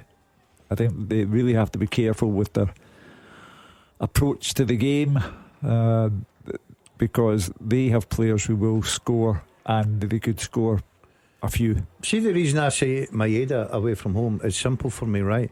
I think if you go away to Munich and you sit in with Ida, for instance, and let Bayern Munich build, I think they'll play through you with the quality they've got, right? I think they'll open you up like Celtic do with most teams domestically. Whereas if they defenders and goalie know that Maeda's breathing down their neck, different ball game.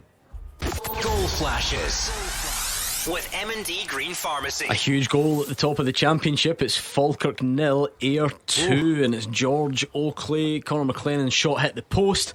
Oakley in the right place at the right time, as you would expect an experienced striker to do. Just taps the ball in, and what a big result we've got in the making there. Scott Brown's Ayr going to Falkirk, and they're 2-0 up in the first half. Well, fair play to Scott Brown and everyone concerned, because Falkirk went to Somerset Park earlier in the season and won 1-0 there. So with the Arfield bounce, etc., you would have had them down as favourites today, but all credit to A United. That's a substantial lead now. I like the look here. I really do. I think they've got everything. If they can keep their main players fit, that's the most important. And the one thing they've got a goal scorer. Oakley will score goals in that Championship. 12 now, one ahead of Brian Graham. Yeah. So all of a sudden you've got a guy that can find the back of net, which is such a big difference when the league's so tight with Falkirk and obviously Livingston. I think this is the year that Ayr could go all the way. I'm gutted, but I just think it's a year. Surely you'll be invited back for the promotion dinner. Wouldn't invite you back for a 100-year anniversary. Oakley's been a great signing, hasn't he? You could unfurl the flag on the first day of the Championship season, the Premiership season. If they I'm not bitter, right? I'm not bitter, sure, right? But I hope they'll lose it in the last day. Anyway, Ayr are 2 up at Falkirk. It's a really good start to that game, and it would be a massive result at the top of the Championship. We've got some big results in the making here, albeit a long way to go. Ross County winning at Motherwell by 1-0. Kilmarnock beating St Johnstone at home by 1-0 as well. Aberdeen not had too much to cheer in the league recently, 1 up away to Dundee. Ronan Hales had another shot, by the way, for Ross County, but it was saved by Ellery Balcombe. Well, warming up down at the bottom. Not a good day for Tony Dock, though. If it stays the same, they'll find themselves second bottom, or whoever the new Motherwell manager is. When he takes his office next week, if he indeed does. Well, your worry is tomorrow Hearts play Rangers, St Mirren play Hibs. If Hearts and St Mirren were both to win, then as things stand they would both go above Motherwell, and the picture begins to look a little bit gloomy for the incoming manager. Remind us of your teaser, please, Hugh, because there is still space on the podium, so come on, let's get moving. We need to be quick here. Since the 2017-2018 season, 7 players have scored a hat-trick for Celtic or Rangers in a domestic cup game. Who are they? Okay, well, you've got to. I think we've given the third place to someone who's only got 6 of the 7 answers. I don't think we can have that, producer Chris. I think we need to scrub that man need the 7 from the podium. But if Daryl Norman wants to get his act together and find that last one that you didn't get, you got 6 right. So let's try and get the other. I'll tell you, he's got a footballing father. Who? Daryl? The answer that you're looking for. Oh, right, footballing father. Yeah. So this guy's a former Rangers player. His dad also played up here.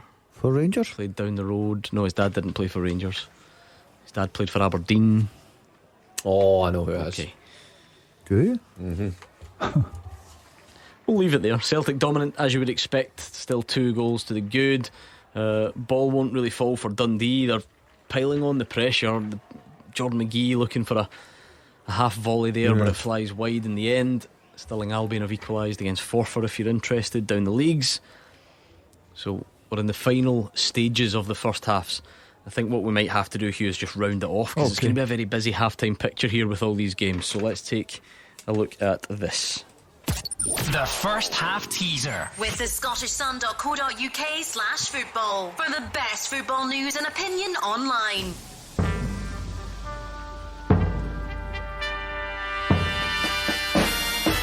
Since the 2017-2018 season, the 7 players who have scored a hat-trick for Celtic or Rangers in a domestic cup match are Daizen Maeda, Cyril Dessers, Alfredo Morelos, Scott Sinclair, Jason Cummings, James Forrest, and his dad played up here for Aberdeen, Josh Windass. Well done if you got them all right. Thank you for taking part, even if you were just throwing the odd name in. That's absolutely fine. That's what the first half teaser is all about. Congratulations to the following: I don't know if we managed to get there for Daryl Norman. He's got half a bronze medal. Sean Grantham though was definitely in second place, and Charlie Bayer was the winner. Got them all, got them quickly, so well done to Charlie. We've got a good Who Am I for you a bit later on in the show. Right, so Brendan Rodgers can only be happy with the way things are going for his team. Changes made, but the story as before, Celtic dominant. Jota has another goal since coming back. It's exactly what he wanted in advance of Bayern Munich, and in the meantime it puts excessive pressure on Rangers at Tynecastle tomorrow. It just shows you how important the game is at Dens Park, isn't it? Yeah. Aberdeen jumped to third and Dundee jumped to faulty second bottom. Yeah. You know, it's incredible. But look, that league will be changing every single week. That's what's exciting about it. It sounds like there's life left at Dens as well, to be honest. Aberdeen's goal against the run of play, Dundee putting pressure on, so and surely Motherwell get back in the game at Fir Park. Surely. You've predicted them to lose and they're 1-0 down, but so well, it makes I've you say that. both teams to score.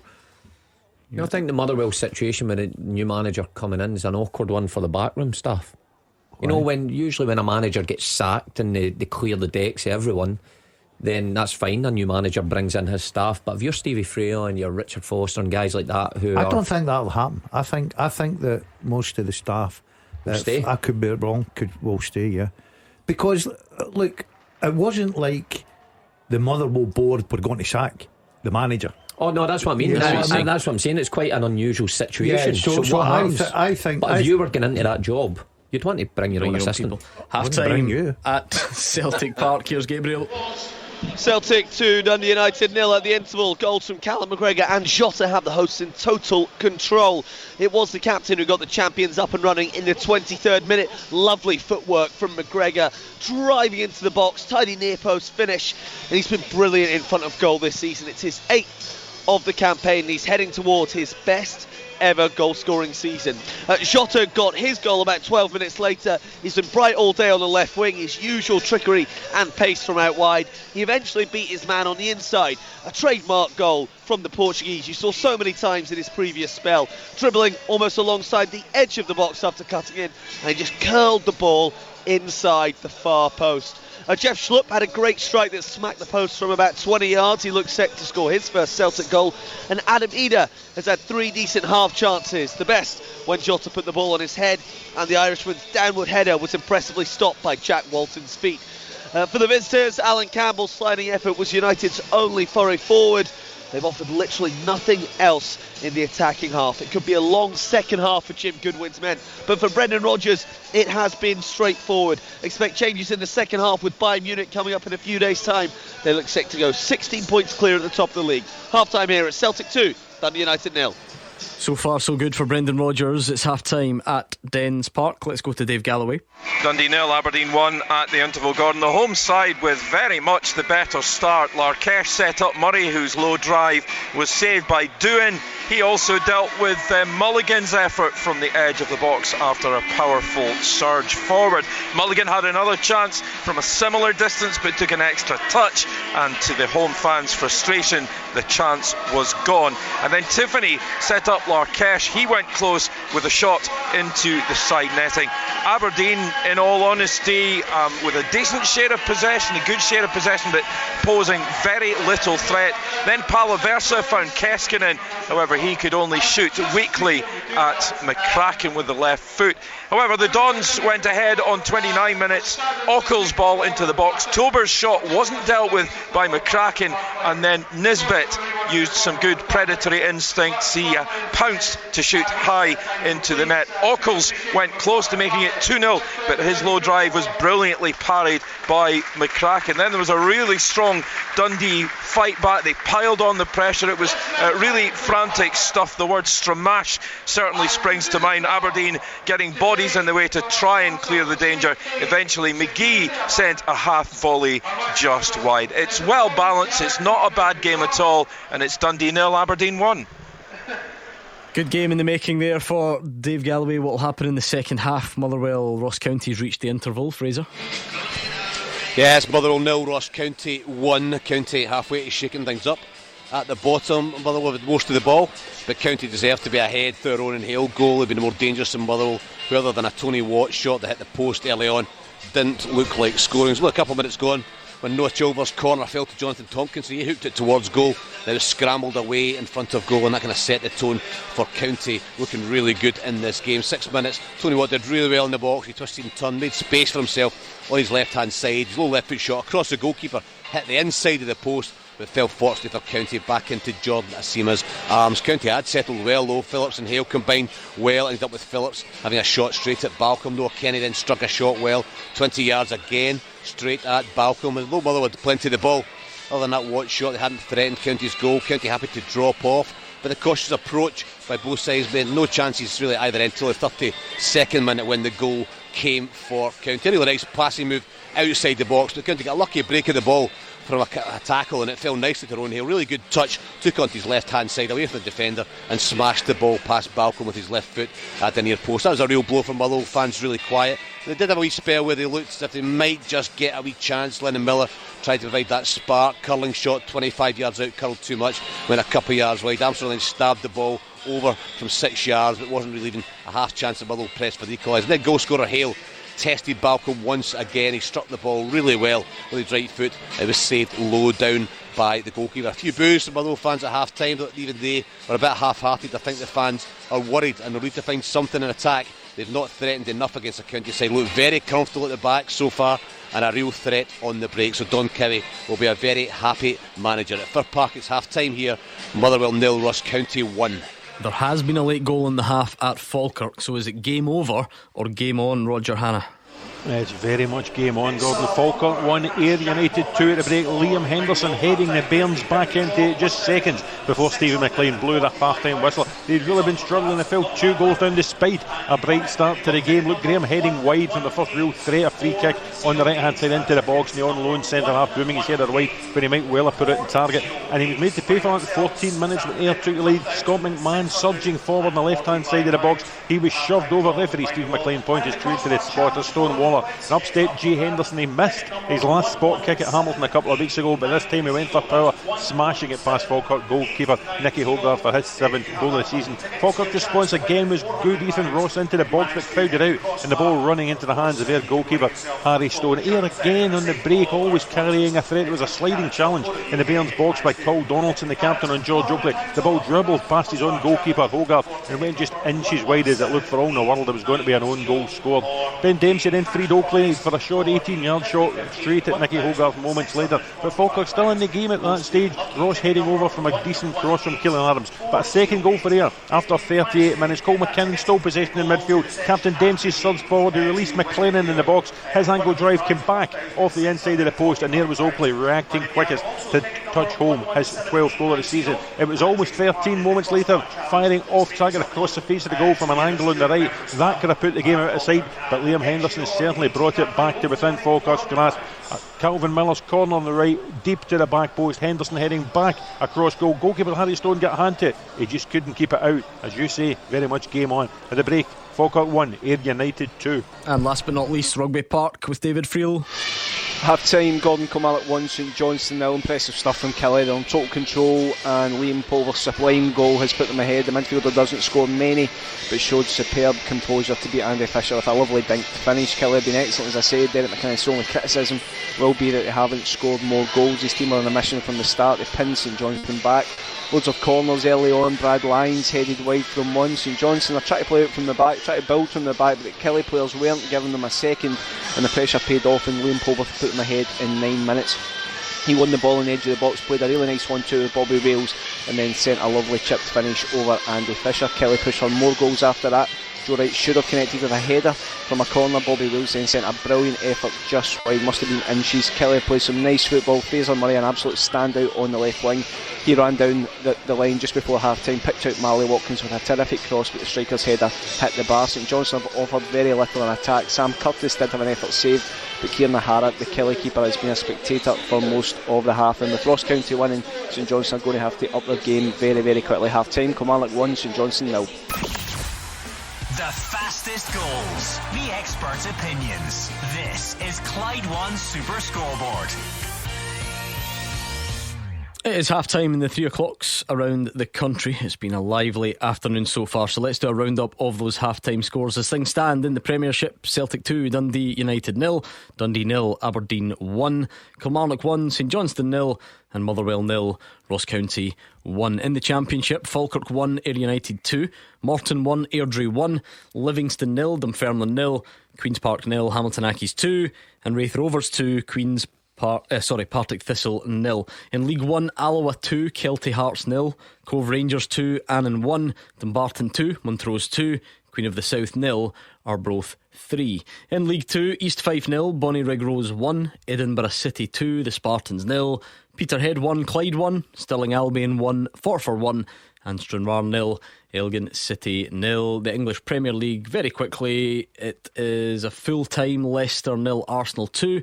At the break, Villa Ipswich goalless, Fulham and Forest 1 apiece, Man City 3, Newcastle 0, Southampton 0, Bournemouth 2 and West Ham 0, Brentford 1. The second halves are coming up next. Scottish football's league leader.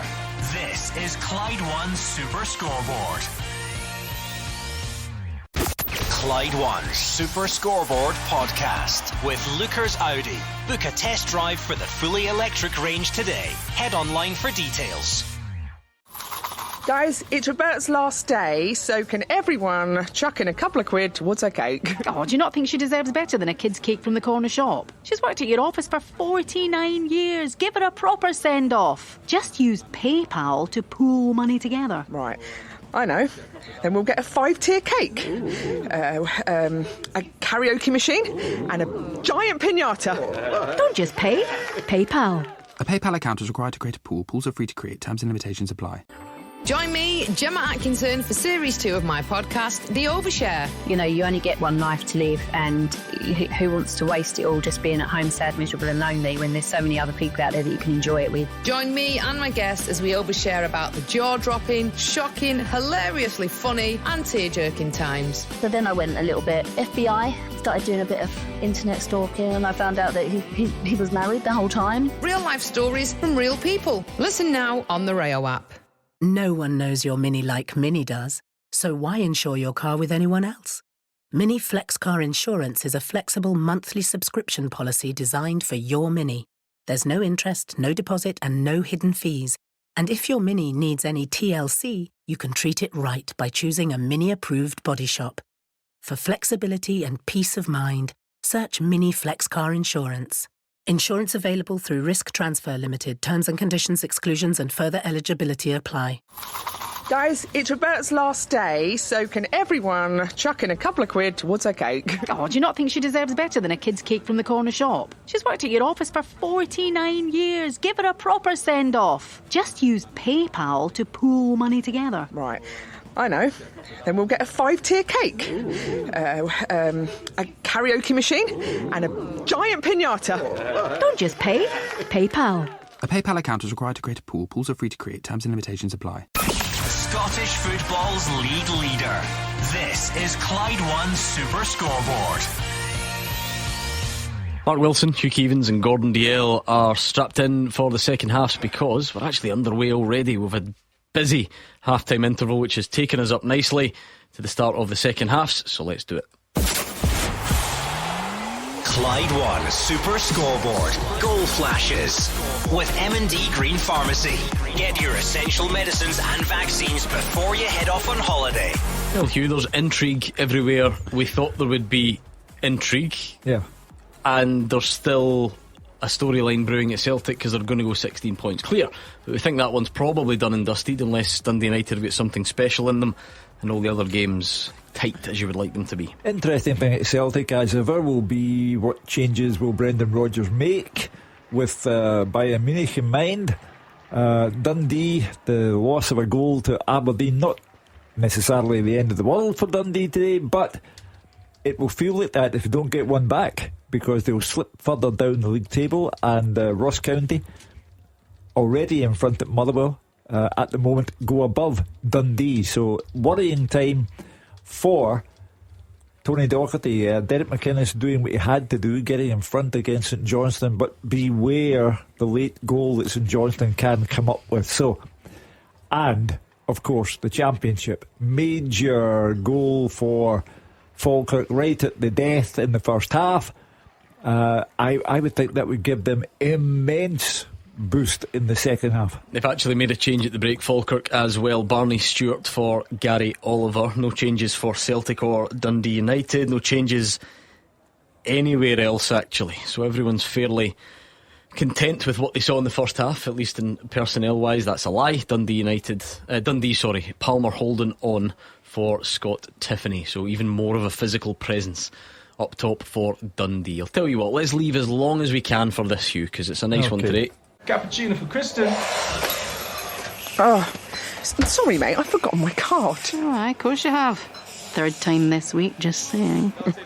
I'll get the next ones, promise. No need. Oh, thank you. You can just send me £4.70 with your PayPal app. For your double shot oat milk skinny caramel latte with extra foam. Oh, don't forget my sprinkles. Don't just pay.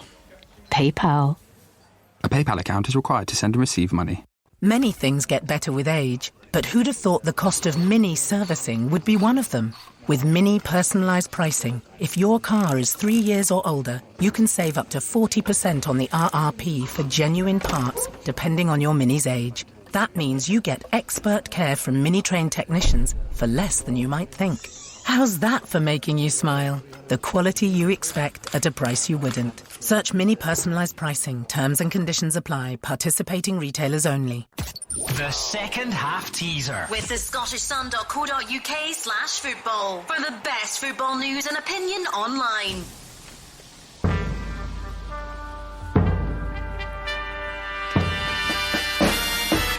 I have played alongside Jim Leighton, Danny Welbeck and Stevie May. Think about that one for a second. Jim Leighton, Danny Welbeck and Stevie May have been managed by Roy Hodgson and Craig Brown. I've played in 4 leagues across the UK and won multiple trophies during my time in Scotland. Who am I? Played alongside Jim Leighton, Danny Welbeck and Stevie May. Managed by Roy Hodgson and Craig Brown. Played in 4 leagues across the UK and won multiple trophies during my time in Scotland. Good question. Really like it. Good question. Jim Leighton. Mm-hmm. Yeah. That was in the 80s. He did play in the 90s, didn't he? Did he? Yeah. Uh-huh. Yeah.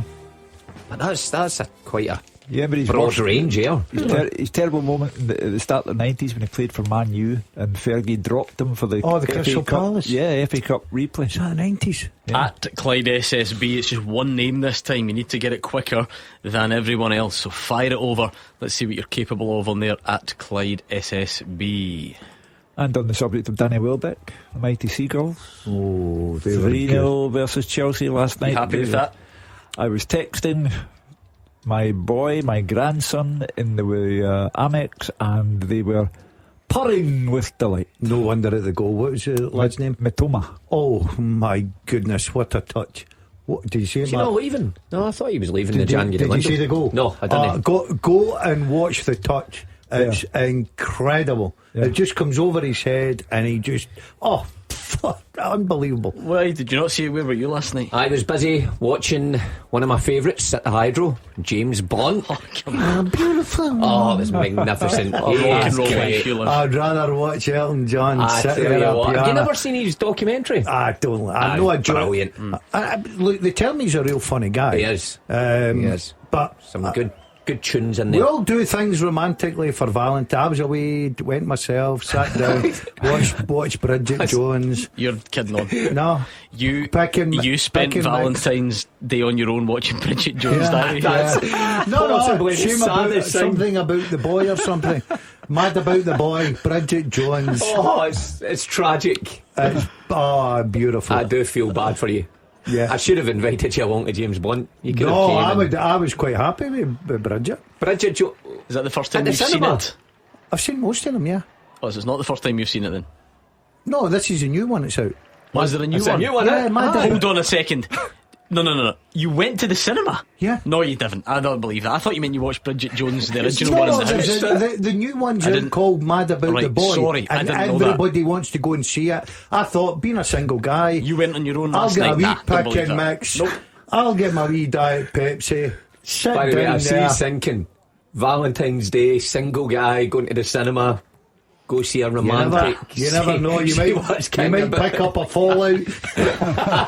Hugh, is this an element of his fantasy rather than reality? Well, he did. Hugh, tell the truth. He described Hugh Grant's performance in the film as being one of the best bits about I know, it. but he's got a Magic TV, remember? No, I didn't watch it. Don't be surely it's not on the Magic TV already. Oh, can it be? Bridget Jones on Valentine's Day. Yes. What has happened to you? He's Don't ask him kinder to about the it. film than the newspaper reviewers. They didn't get a great review. Well, how could it? I mean, it's I don't there's about 5 of them. I don't want to spoil it for anybody out there that's going to watch it maybe over the weekend, but the funeral. I believe Bridget Jones 6. I believe you watched it somehow. There won't be a next one. I do not believe you went to the cinema. I went to Simple as that. cinema. You didn't. The one Okay. in Coatbridge. There The you go. showcase. What time was the showing? 6:10. That's you went at 6 o'clock. 6:10. That's even weirder. Well, I I went didn't, at 6:10. I didn't want to look it go. I didn't want to go late at night. That's Did I? fine. I'm going to look Okay. really silly. I'll just look it up and see You if there know was what a I mean? 6:10 showing last night. You missed Super Scoreboard. Goal flashes with M&D Green Pharmacy. Goal. Aberdeen, Dundee 0, Aberdeen 2. Is this the day they return to winning ways in the Scottish Premiership? And it's a wonderful strike as well from Topi Keskinen, the man with the Wayne Rooney and fishing rod tattoo. 25 yards out, right-footed curler, and one that absolutely delights the travelling fans, because Aberdeen are now 2-0 up at Dens. And go third in the table. As things stand. Incredibly, as things stand. Celtic 2 up, Aberdeen 2 up. If those score lines become results, then you have Aberdeen third in the table. Astonishing. Keskinen was one that looked like he did look good lots at of the start, promise didn't at he? the start, and like Aberdeen's season actually, and lots of the players just went off the boil. But it sounds like a good goal and an important goal to put them 2 up. They're losing some goals at home, Dundee. You know, they're dropping like a stone. They were well up there, and all of a sudden they find themselves at this time second bottom of the Premiership. Not good for Tommy Dock up at Dundee. Yang pulled down by Glenn Middleton, booked. Oh, and we've got another goal at Dens. Goal flashes with M&D Green Pharmacy. Game on. Looking good for Dundee. Seb Palmer Holden, what an introduction just on at the break. He's got his team back in it, and you know, with Aberdeen's fragility, could that be By the the way, start of that's a something worrying? test. That's a test for your backline now. The character in them. Well, I'll tell you what, it's good timing from Dundee, isn't it? Get right back in the game. That does shift the pressure over, because at 2-0 you're thinking, right, we're fine here, we're doing okay. All of a sudden they score, quick reply, puts you under a little bit of pressure. Starting to look a little bit brighter for Tony Dock up at Dundee. Poor defending as well, something that Aberdeen have specialised in over this run, Hugh. Well, Dundee were looking down the barrel. Now they're thankful for a double barrel. Palmer Holden. I like it. I like it. I see what you've done there. Very good, Seb Palmer Holden with the goal, and all of a sudden it is game on there. So 2-1. A couple of our games are poised now, because 2-1 as well in the big championship one. Falkirk trailing 2-1 at home to Ayr. Motherwell still only a goal behind, but they really need to find something. Can't go on losing games like this one, or they're in real bother. Still only 1-0 at Rugby Park, and for all Kelly's dominance, St Johnstone are now improved. There was a scare there. Duke McKenna's cross not dealt with, the horror not convincing, so maybe Kelly not building up the cushion that they could have done. Luke McCowan's had a free kick saved, a low one at Celtic Park. The Dazzler's got it. He's got the second half shout too, that. yeah. Well done. Well done. I thought that was quite easy. Did you? Yeah. Okay. I don't think it's easy. Nah, the jigsaw was working well today. Good on you. It's impressive the way your mind works. I'm quite good at these, isn't I? Well, it's hard to know, because you cheated for ages and told us that you did. Yeah, but I was an honest cheat. Quite But hard to judge. I'm now an honest person. Savelge booked for Dundee United, but the ref probably should have just played on. Really, Celtic had the ball in a dangerous area. That's always a real frustration when that happens. But I suppose it's one you can almost forgive, because you can understand why the refs are just trying to make the right decision. But often a pause for breath would be the best option. Got to imagine Brendan Rodgers is just waiting on that third goal going in before he rings the changes. Interesting to see how long some of them play actually. Ida, Jota for instance, Hatate, with Tuesday night in mind. I think there's a bit of a check going on at Fir Park because Andy Halliday pulled down at a corner. Oh, apparently Stonewaller can see it from here. Difficult these ones, aren't they? I think it used to be handballs, right? I think this is now the new hard one to get consistency on. The pulls. The old pull in the box, because you're looking at, is the ball going near where it's intended target and all that sort of stuff, and everybody does it, and I think they're hard to get, like I say, some sort of consistency on. Play on. Do you know what's incredible, right? Referees are looking for these sort of things, right? And see if you watch it, how bad is it in the box? Do you know who's terrible for it? And I watched him a week ago. Ingles, Celtic, in the box. He just holds on to players. And I'm thinking to myself, you need to be careful. Obviously, it's when the ball comes in, then if you let go, and then you can go and challenge. But not just him, but there's a lot of players running the risk of giving away soft penalties. Good chance Killie, Brad Lyons with a low shot saved. A second goal would be huge for Derek McInnes' side, but it's not come yet. You suspect obviously the second goal at Fir Park's going to be massive if it comes as well. 7,500 inside dens. The majority of them are not happy at the result because the home side trail. But that goal, if you're Aberdeen, the nerves will start to set in, Hugh, you would imagine. Yeah, because you're thinking, oh no, not again. But it's a long-standing test of their character, because they started the day 14 games without a win in the Premiership, and now they've got one as things stand, and they have to hold on to it. Ingles is coming on for Celtic, so we're at that stage mark where they'll try and use the squad. I mean, they would do that anyway today, because they do it in every game, but obviously people are looking at it through the Bayern Munich lens this time. I take it'll be for Hatate, you'd imagine, because McCown you wouldn't think would start, and McGregor just seems to play every minute of most games, so you'd expect that as a change. Got another goal to tell you about. I wonder where. Flashes with M&D Green Pharmacy. Ross County have got a second. It's Motherwell 0, Ross County 2, and it is Ronan Hale again. Motherwell putting on the pressure at the start of the second half, trying to get back in it, and County break up the other end. Hale slides a low finish into the corner beyond Balcombe, and Motherwell are in bother. We've got another one. Goal flashes with M&D Green Pharmacy. Fraser Murray, free kick, he's been excellent. 30 yards out, he finds the net. One of those that looks too far, and he somehow finds the back of the net, and Kilmarnock lead 2-0 as well. So really going to shake things up at the bottom of the table, because Motherwell heading for defeat, County heading for victory, so are Kilmarnock, booing everywhere at Fir Park after that ball hit the net. Question to be asked: have Motherwell done the right thing by taking this length of time to appoint a manager? Only time will tell you. I can totally understand it. They've got to get it right, but this was what everybody was calling a 6-pointer. Still a lot of games to go, but I don't think they're going to get anything out this afternoon unless they can do a Dundee and get a quick reply and put a little bit of pressure on. I called it at 3 o'clock. I fancied Ross County to go and win. I think you've got to change. I don't care who you are, you've got to change things if you're not getting results, and Motherwell were not getting results.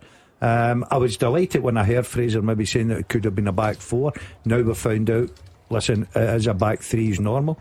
I think you've got to change things about, and unfortunately for Motherwell, they've not done that, and the sooner they get a new manager in that building, the better.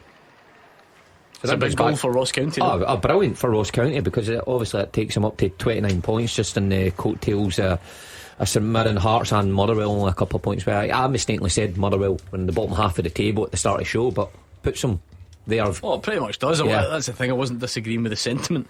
It just shows you how tight it was. Yeah, but my point about the backroom team, do you change everything then? Because they've got to have been a part of what's went before and what's happening now. But what went before they were happy with. So do they say to a manager, yeah, we're going to bring you in as a manager, but you have to keep the backroom stuff? Because Motherwell, I don't think have got the money to change everything about and then bring in a new backroom staff. Now, probably depending who the manager is, you want to come in with your staff. I know the argument is, well, look what Postecoglou achieved at Celtic. I totally take that on board, but when you walk in, you've got a Celtic squad completely different from working at Motherwell. I'll be interested to see how that one develops for me. A big goal for Killie as well, because we just said St Johnstone were starting to get a bit more of a foothold in the game, doing much better than they did in the first half. So for Killie to potentially kill that one off. Oh, Kilmarnock now in the same points, assuming the scoreline becomes a result and they're 2 ahead. They got the same points as Motherwell, who started the day in 6th place. So all of a sudden, it's games of consequences. A 30-yard free kick, did you say as well? Yeah, Fraser Murray's been excellent today as well. Yeah. Like to see that one. Give us your teaser again, please. I have played alongside Jim Leighton, Danny Welbeck and Stevie May. I've been managed by Roy Hodgson and Craig Brown. I've played in 4 leagues across the UK and won multiple trophies during my time in Scotland. Who am I? Stuart Ibbetson's gone for a man who was on the telly last night, I noticed. Davy Weir. No. David Campbell thinks it could be Barry Nicholson. And it's not. A few people saying those two. I can see Man from Del Monte saying it, Joe Moore as well. RW thinks Charlie Adam. No. Goal flashes with M&D Green Pharmacy. We've got another goal for Kilmarnock. It's Bobby Wales. An impressive season he's having, the teenager. He makes it 3-0. His running power's been a real strength of his. Long ball, great run, great touch, brilliant finish, and a huge goal in the Championship. Goal flashes with M&D Green Pharmacy. Scott Arfield again. No way. Ayr United have been pegged back. It is Falkirk 2, Ayr United 2. Harry Stone spills the shot from the substitute Barney Stewart, and there's that man, Scott Arfield. 4 goals in the 2 games since returning. And who would bet against them scoring a winner this afternoon, just to put the cherry on top of the icing on top of the cake? Remarkable signing. Still got it. He's made a career out of just arriving in the box at the right time. I've seen some of the goals against Partick Thistle last week, and he certainly took on that form. But I was surprised that Ayr were 2 up in that one, because Falkirk have been so impressive this season, especially at home. I wonder if we'll get a winner there. Oh, they'll get a winner. I said so? it. Look, I said at the beginning of the show, I looked at these fixtures, there's goals written all over them, and we're certainly getting that. We're getting excitement. We've got excitement at Dens, we've got excitement at Falkirk, Motherwell, Ross County. I can't see anything happening there. No excitement Kilmarnock, no excitement Celtic. No, we're not really getting a lot of excitement this afternoon. Switch off in. But there's still a lot of games firmly in the balance. The Partick Thistle fans will be getting excited, but in a negative way. 3 down there. Oh wow. Partick Thistle fans, they phoned last week. They were angry. This cannot be good. Today 3-0 down, as Hugh says. Dylan Easton, 62nd minute penalty. Another penalty. Conceded 2 penalties last week as well. Yeah, not a good day for Thistle. Will we get more Jags fans on, I wonder? We'll find out in about, where are we, half an hour or so. Get the you've phones got lined up. I think officially now, hate saying it, but the manager will really come under a lot of pressure. Good chance Tony Watt at the back post. It's a lovely floated ball from Lennon Miller. Kind of diving effort from Tony Watt. It's actually a really good save from Jordan Omisa. Changes been made in that game as well. I can see Jordan White coming on. Where else? I think Plange on for Motherwell. So various changes getting made, but County very much in the driving seat. Good on the road, County this year. Away from home, so good result for them so far. Yeah, White on for Phillips, former Motherwell striker Jordan White, of course. Just didn't quite work out. Always been more comfortable in the dark blue of Ross County. A good servant there. He's been a good player for County, a real good player. He's a handful. You're right, Gordon. When he came to Fir Park, I thought that was a good signing, but the club just didn't fit, and he went back to Ross County, and he's doing very, very well indeed. Motherwell have got, what, 11, 12 strikers in their books? I think we should throw them all on. Still only one correct answer on the podium for the teaser. Lots of good guesses, lots of near misses, but only one, plus Gordon Dalziel, has got it right. So quickly, Hugh, a reminder.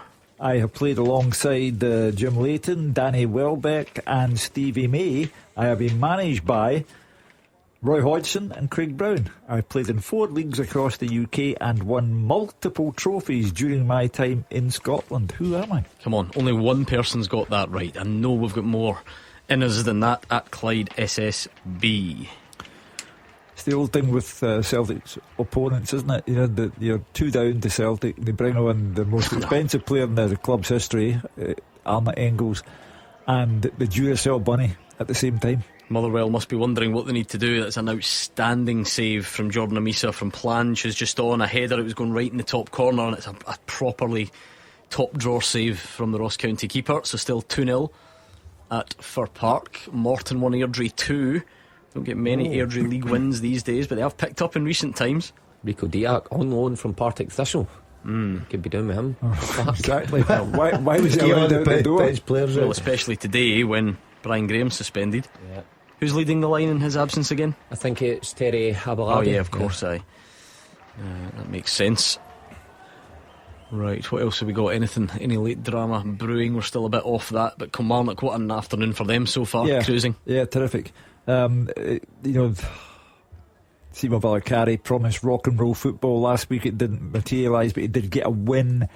The fans looking for extra tickets for Kilmarnock, they'll be sorry they turned up now. That's a really impressive result. And Bobby Wales, the subject of so much speculation, out of contract soon, still to commit either to Kilmarnock or to anybody else, but clearly one of, along with the Lennon Millers of this world and the Lyle Camerons, one of the important Scottish players in a league where Scottish players are dwindling in number. Bobby Wales is one of them. Young man of great potential. I think the reason I like watching him and James Wilson so much, Gordon, is because we don't really produce strikers. You know, there are Lennon Miller and Lyle Cameron, as Hugh said, but you know, it's very infrequent. It feels like that we get young Scottish teenagers who are leading the line for Scottish Premiership clubs. Yeah, it's a very weird one, that, you know, you used to get in the days gone by, you get strikers coming in, scoring goals and keeping their place, but clubs seem to go for big money if you're at the top, big money transfers, or English based players that have come up, big, strong, and the players in Scotland don't get the opportunity. But also, if you get it, you've got to score goals. There's a really simple arithmetical reason that teams used to play 2 strikers, now they play 1, so you're 50% down on the number of strikers going around. I see slightly now, I don't know if you agree with that, a few teams are now starting to revert back to the 2 strikers. But here Yadaz, the king of the quizzes. Yeah, go. How many Scottish players were in Ross County's team at 3 o'clock today? Well, for someone that doesn't listen to Fraser, I'm going to find that very hard to answer, so I'll just I'll take a guess and say none. Correct. None. Well, Mackenzie Kirk's now missed a sitter, 6 yards out and over the bar. He's another one, a young Scottish attacker who's having a good season, but his team are 3-0 down today, and he's gone and missed a sitter as well, so it doesn't look like there is any way back for St Johnstone. You just never know, I suppose, if they'd managed to nick one there, but not to be. And a good game at Capello. Morton 2, Airdrie 2 now. Jack Baird on 69 minutes. Have they sorted the shed out down at Capello, Hugh? I know in the storm they blew it away, didn't they? What's the shed called? Just the shed? It's called the shed, is it? Capello shed? Well, it's famous for something, you know? Can't be that famous. You started this conversation yourself. Exactly, yeah. I'm hoping somebody bails me out of this one and gives me the answer. Did I tell you what happened in the storm? Don't worry, I know. My AstroTurf blew away. The cow shed, sorry, is what you're looking for. Cow shed, that's it, Gordy, thank you. My AstroTurf at the back garden, you know, in the high winds, and I'm standing looking at it going, I wonder what damage is going to be done to the plant pots, and next thing, the full AstroTurf, my back lifted up and almost got blown. I tried to move it myself, couldn't move it. Had to get the guys to come out and glued down suitably. I was going to say, got a couple of dodgy people putting that AstroTurf down. Just stick a couple of bricks at each corner. Wilson will no notice, and then we'll charge them a large amount. They were very kind to come out and fix it. Maswanisi on for Tom Sparrow, the Motherwell fans seem to like that change. They're maybe wondering why in such a big game and 2-0 down it takes so long to see Tawanda Maswanisi, but there we are, he is on now, and maybe looks more of a 4-4-2 as things stand. I think we're getting there on the podium now on that teaser, so I don't know if we gave clues or if people just got a bit of inspiration. I think the last clue's Did we give a clue though? No, Hugh's last clue, multiple trophies during my time in Scotland. Yeah. Okay, fair enough. Very good golfer. Oh, come on now. How can Colin Montgomery be the answer to the Exactly, teaser? it could be it. Well, I'll tell you what, not far away with that one. Is he? No. What do you mean? Look at like sort of what? I'm sure this guy will not be happy with that comparison. Sort of a literally looks same shape. No, there's nothing like each other. That's a bizarre shout from you. No, Really think bizarre. so? No. That's Oh, bizarre. well, I'll to say take the that least. one back. One of the worst I've ever heard. I know what you're thinking, but Palmer Holden with a good run to the edge of the box, but he probably should have passed to Simon Murray. Stewart firing a shot wide. He's made a huge difference for Falkirk. That one is poised, it is in the balance. It's 2-2. Edinburgh City are going to win the alternative Edinburgh derby. They're beating Spartans 3-0 by that guy that was on Love Island. Love Island. He scored. He was the third. great on Love Island. Was you he? been watching it? No. I don't watch Love Island. The All Stars was What, on. is he on this current? No, Of he course didn't. he's not, because he's just scored for Edinburgh City. I remember seeing him on it. What was great about him? I didn't think Just that he was a Scottish player. Didn't do very much, did he? I'll watch the Spanish one. Big Montoya. Montoya! Oh, that's in my head. There's the reference you never thought you would get on Clyde One Super Scoreboard. Hale and Harmon have gone off. Ronan Hale's certainly done his job. Ashworth and Robertson on for the Staggies. Ronan Hale can't grumble. Good player. No. Really good player. His goal, I always remember his goal at Tynecastle early in the season was unbelievable. And he comes up with big goals, like I said, 25% of Ross County's goals scored by him. It's always a gamble signing players, from. He came from Ireland, didn't he? And you don't know how they're going to adapt He to was your a goal league. machine there, wasn't he? Yeah, but you never know how they're going to adapt to your game. But he certainly took it in his stride.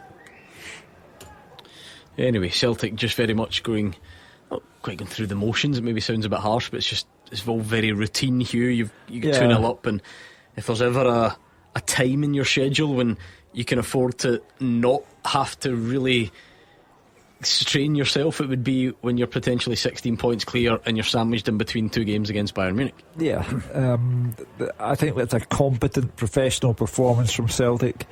They can now bring on the subs to give them a bit of legs, and they will go to the Allianz. I think they get a very generous press. Celtic, they did well. They fought extremely hard against Bayern Munich, but I thought for long periods of the game they were totally outplayed. I think they've got a very, very difficult night ahead on Tuesday. So the double change is Kuhn and Taylor on, Schlupp and Yang off. So if you're Dundee United, you know this is coming. You've done it many times, but it's not ideal to be 2-0 down and see Nicholas Kuhn coming on, who'll want to make a point, because he's still very much, I think, in Celtic's best front three, Gordon, but there is now there's that fourth option, if you like, and it's now not guaranteed for him or anyone else, or that's the way they should be looking at it. If I was playing my strongest three, it would certainly involve him. I would play him, Maeda and Jota. I like Ada. I think he brings something different. I think he can get you goals. He's playing with a bit of confidence. I'd like to see him score this afternoon for him. That's what I'm saying. There's a chance now. If he doesn't bangs in a hat-trick the following week, they'll want to keep Ida in. They might want to keep Maeda and Jota in as well. There are options there. Yeah, listen, of course, and that's what Brendan Rodgers wanted. He's wanted that all along. That's why he wanted another centre forward in the January window when Kyogo left. He wanted options, he wanted competition. He's got it in the middle of the park, he's got it at the back line. But I've got to say, I still think Kuhn would be a certain starter for me, and Maeda and obviously Jota. That's my strongest three. Would you go with them? 100%. In Munich 100% I would go with him. I just think that if you go with Ida in Munich and you let Bayern Munich build from the back, I think they've got too much quality. I think Celtic's best tactic is hopefully like the panic the other night. They've kicked it long a few times, Carter Vickers can go and win it, and Celtic try and pick up the second ball and go and play.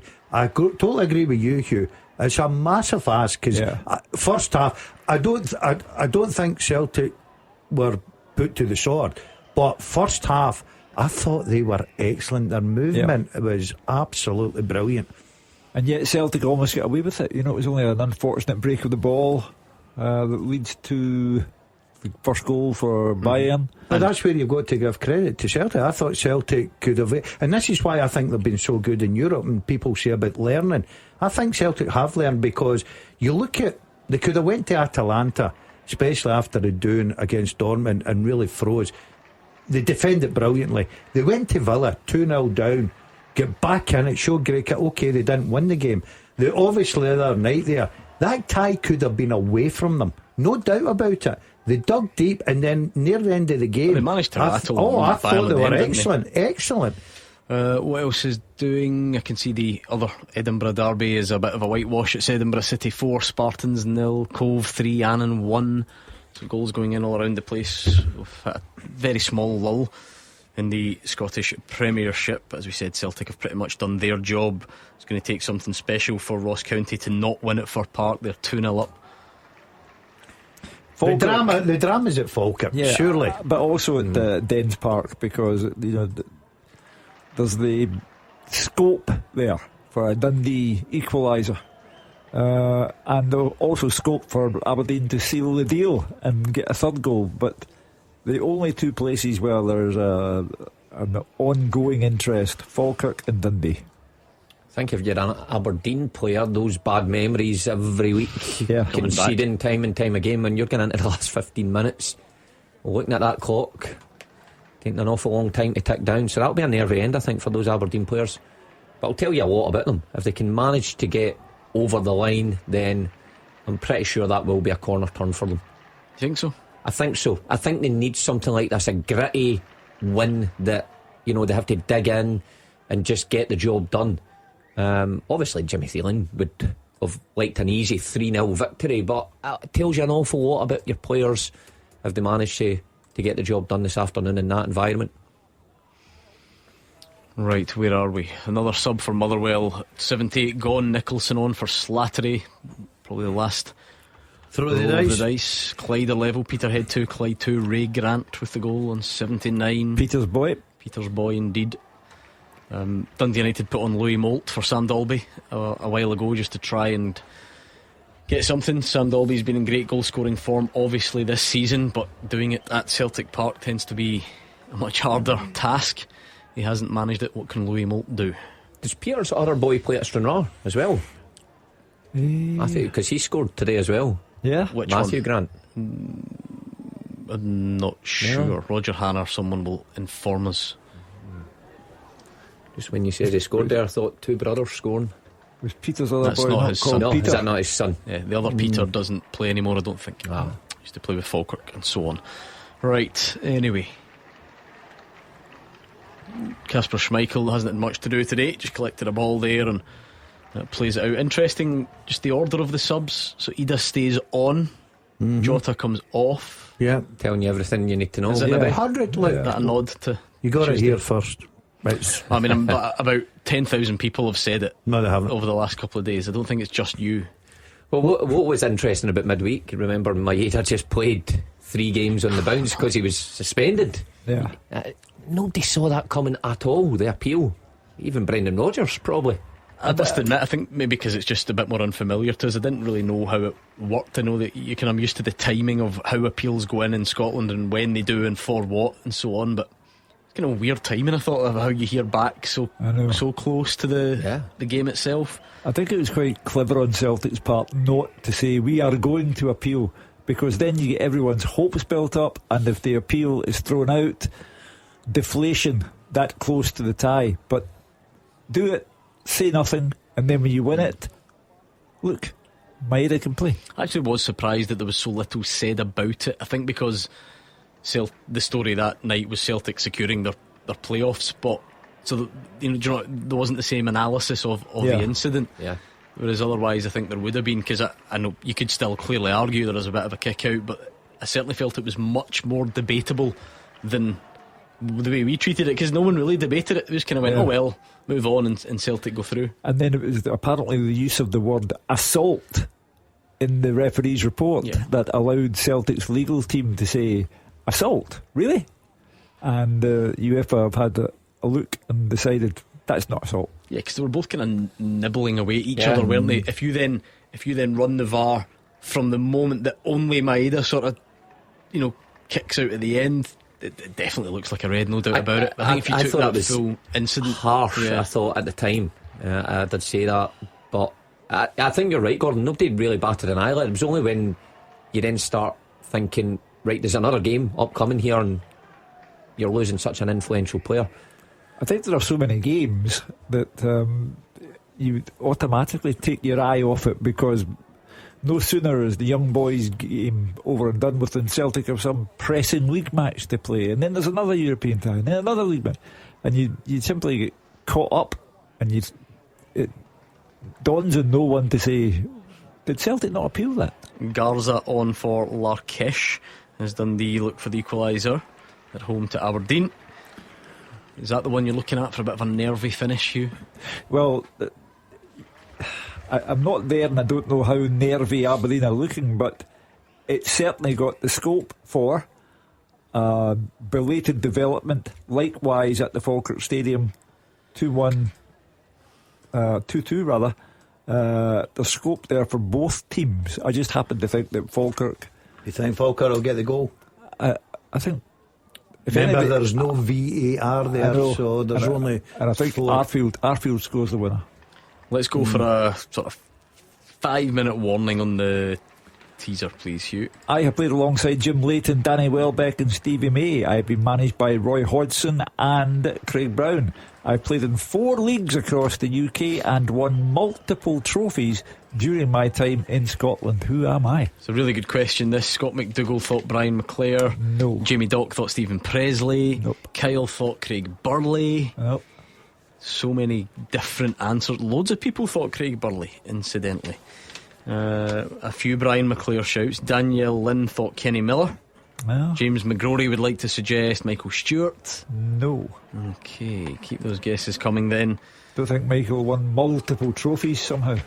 I think Johnny Kenny is going to get some game time, presumably for Adam Ida. He's readying himself, Mark. Yeah, well, you're not going to put him on now. Well, if it's Adam Ida going off. Goal flashes with M&D Green Pharmacy. Something to remember me by. A lovely curling strike from Adam Ida. It's a great goal from him. I don't know if he is about to be withdrawn. I suspect he is, but he's done his bit just before he goes. Celtic 3, Dundee United 0. Well, Ida lives in the shadow of Maeda and all the rest. He lived in the shadow of Kyogo while he was there, but he is capable of coming up with those terrific strikes out of the blue, and he's done it today again. He is up to 13 for the season. Yeah, he must have been listening. Hugh said he needs a goal this afternoon. He'll get a goal. Yeah. I like Ida. I think he just brings something different to Celtic. I really do. And he went through a spell there when he was getting a lot of criticism from the set. In fact, people were on this phone in saying the young lad Johnny Kenny should be in front of him. Yeah. And you're thinking, what? Surely you don't. VAR check on it. All right, okay. Just get Kenny on. Just you wait. There's a possible foul in the build-up, so somewhere in the attacking phase of play. It had to come somewhere. I said to you earlier on, all these goals getting scored and no VAR checks, and now we've found one. Yeah, it's been all pretty straightforward on that front today. Goal given, as you were. Yeah, and then he pops up with 2 goals down at Villa, and all of a sudden you just see the confidence ousting out of him. The other night there, he gets picked to start a game against Bayern Munich. I don't think he will start a game over there, but I think Ida is a real good signing for Celtic. Fell for him a wee bit the other night, because in the first half Celtic had, what was that, 1 touch in Bayern's box in the first period, so never really getting involved, didn't have much to do, and then obviously he goes off and it looks better and everybody's, Maeda's your man. But Ida, like Daz is saying, is going through a good patch just now, good goal scoring form. That's another one today. That's all you can do if you're a striker. Get your goal, get up the road. Yeah, and it's such a straightforward job for Celtic, Gordon. Take all the arguments, and in fact they're more than arguments, it's just abundantly clear with the budgets and the players at their disposal and all that stuff, but Celtic can do this. They can be in second gear and just win 3 and 4-0. Yeah, and they've had a few changes today. I can't remember exactly a minute at the beginning of the game, Gordon. They've mixed it up. They've gave players some game time. They've been covered. This is against a team that's third in our Premier League. They've caused Celtic absolutely no problems at all. Brendan Rodgers will be absolutely delighted. Really will, going into Tuesday night's game in Germany. I think that's why the Rangers fans feel a sense of despair. As you said, Gordon, Celtic can do no wrong, bring on players. It cost the club a record transfer fee in Engels, and Ida gets his goal, £9 million, and the Rangers fans feel that sense of despair that they can't see their club catching up anytime soon. It won't be Scott Arfield getting the winner if it comes, because Aidan Nisbet has replaced him. So I suppose it is an ask for a 36-year-old who's not played much since Boxing Day to come here and keep playing all the time. But 39-year-old Alan Troughton has no such issues. I mention it every week. She scored again. I bet he's sick of me mentioning his age, but 85 minutes gone. East Fife 1, Bonnyrigg Rose 1. A sensational season he's having in front of goal. It's a properly wonderful strike, this, from Adam Ida, when Roger Hanna and potentially Andy Halliday, unless his new manager comes in and cracks the whip at the start of the week, when they pick their goal of the weekend on Monday, it might be hard to look beyond that goal from Adam Ida. Not a bad finish. A guy that I think has got everything in his locker in terms of different goals.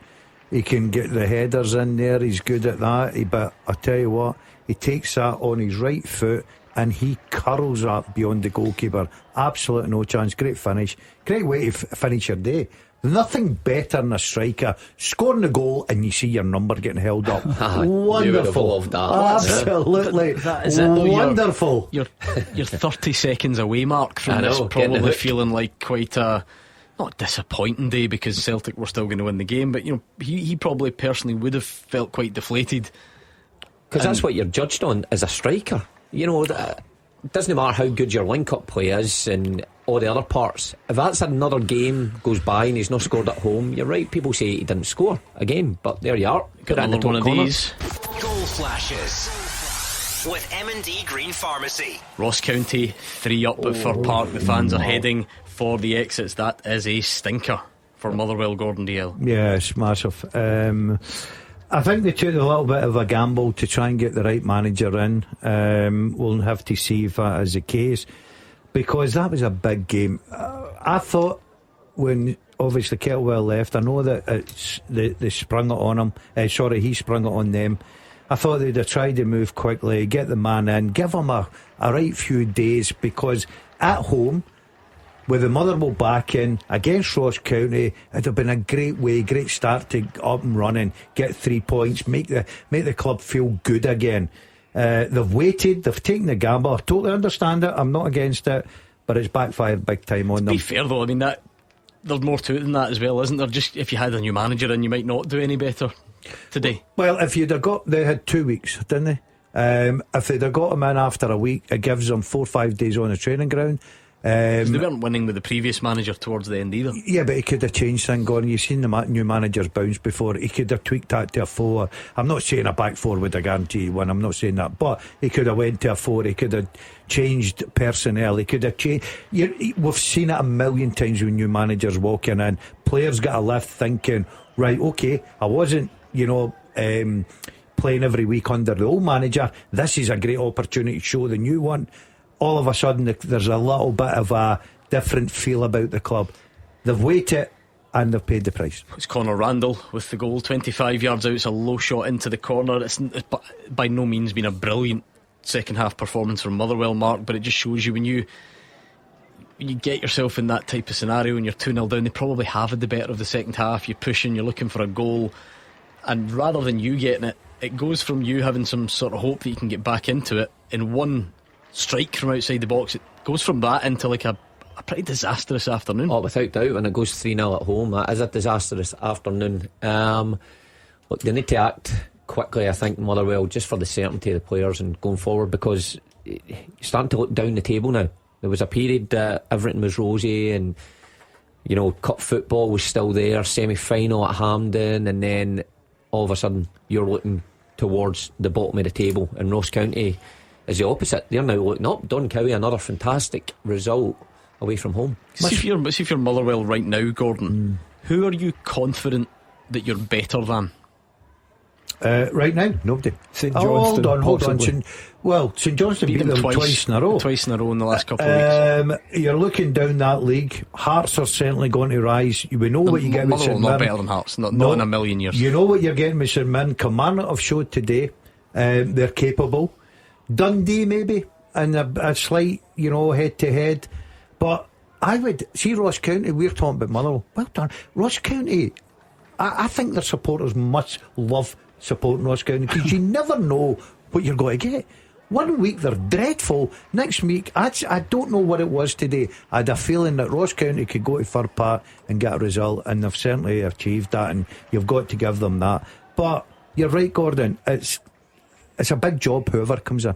They've got to lift the full club. It needs lifted now. It needs something different in there, and I'm certain that the new manager will be probably watching on just now somehow and be thinking, I've got a big job in my hands. Unless he changes his mind. Let's round this off, Hugh Keevins. Yep. The second half teaser. With the scottishsun.co.uk/football. For the best football news and opinion online.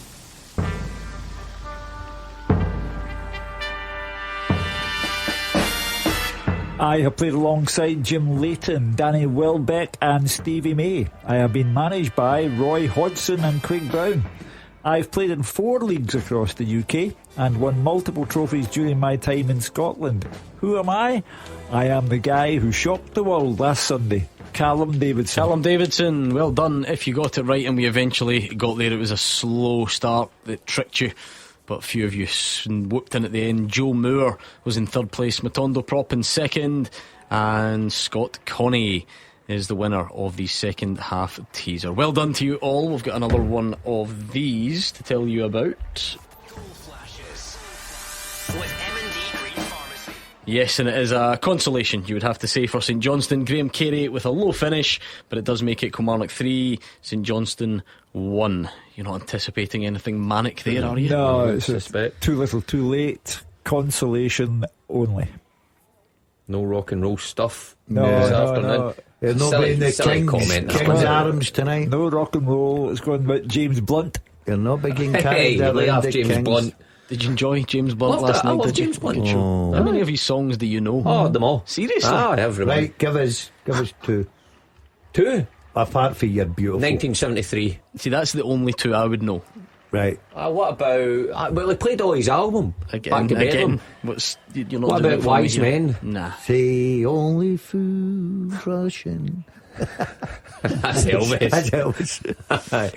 No. There's loads. Hi. You can say anything, right, hi. Oh yeah, I think I might You're know beautiful. that one. I'm coming home. Wise Men. Coming home is one. Is it? Aye. I just made that up. They played James Blunt in Starbucks, do they? Oh, you like that's Starbucks. right. You went to Starbucks for the first time this week. My Tesco Hugh. delivery man yesterday brought it up just as a parting shot. Right there you go, sign this, thank you. Oh, by the way, Hugh Keevins seriously never been to Starbucks. Says it's remarkable. The answer to that is no, not until Wednesday. So you've not been back yet. Right, we've got full time. We said it was going to be a tight one, a big game in the Championship. It turned out to be that way. Roger Hannah. It certainly did. Falkirk 2, Ayr United 2. It's as you were at the top of the Championship. Falkirk stay in pole position after coming from 2-0 down to earn a point. Scott Arfield, the goal hero again, an equaliser that made it 4 goals in 2 games since his return to a blue jersey. Liam Henderson kick-started the comeback with a header on the half-time whistle after Ayr's 3 scoring forwards. Jay Henderson and George Oakley had put the honest men into control. They were in the lead in 14 minutes. Referee Steve McLean pointing to the spot after a push on Scott McMahon inside the box. Henderson missed his last spot kick at Hamilton a fortnight ago, but he used power and smashed the penalty past goalkeeper Nicky Hogarth for his 7th goal of the season. It was 2-0 after 38 minutes. A great break. Cole McKinnon stealing possession in midfield. Captain Ben Dempsey surging forward to release Conor McLennan. His angle drive came back off the inside of a post, but Oakley was the most alert to knock it over the line and into the empty net. He could have made it 3 just moments later, but just off target with an angled drive, and that allowed Falkirk back into the game. They reduced their ears in the stroke of half time. Calvin Miller's deep corner from the right, met at the back post by Liam Henderson. There's goalkeeper Harry Stone, got a weak hand to it but just couldn't keep it out. Falkirk was sent on Barney Stewart for Gary Oliver at half time. What a difference that made to them in the second half. Stewart played a huge role in equaliser in 62 minutes, bursting clear, a shot that Stone spilled right at the feet of Arfield, who knocked it home for 2-2. The goalkeeper again having to do better. He had complained of a foul by Stewart in the build-up. It just looked as if he wanted the ball more. His response was good. McLennan with a good shot saved by Falkirk goalkeeper Hogarth, and then Stewart, who was outstanding in the second half, a former Heriot Walk uni striker, plucked from the lower leagues by John McGlynn last October. He was booked for a high arm and McMahon as he tried to burst forward again. Air back in the front foot, but then at the other end there was a Stone save from Calvin Miller. Air then in a penalty claim substitute, Marco Roos going down in the box. Referee McLean this time not moved. There a couple of corners as the game went into 5 minutes of stoppage time, but they just couldn't get back ahead. 12 games to go in this championship run in. It's going to be a thriller. Falkirk 2, Ayr United 2. One of the results of the day for Park, Fraser Wishart. Yeah, Motherwell 0, Ross County 3. A few boos at the end, and that's only a few because there was hardly anybody left in the stadium. I know the story will be about Motherwell, but what an excellent performance by Ross County. Before the game in Boxing Day, they're playing at Dens Park. They hadn't won an away game since September 23. They've now won 4 out of their last 5. That only defeat coming at Ibrox, and they deserved it thoroughly today. A goal in either half by Ronan Hale and a late one by Conor Randall being the winners. The first goal came in the 32nd minute. The ball broke to Ronan Hale inside the box. Really good touch, took it away from a defender, and he smashed the ball with his left foot past Balcon. A really good finish. One of those closest came before that. Clever turn by Tony Watt.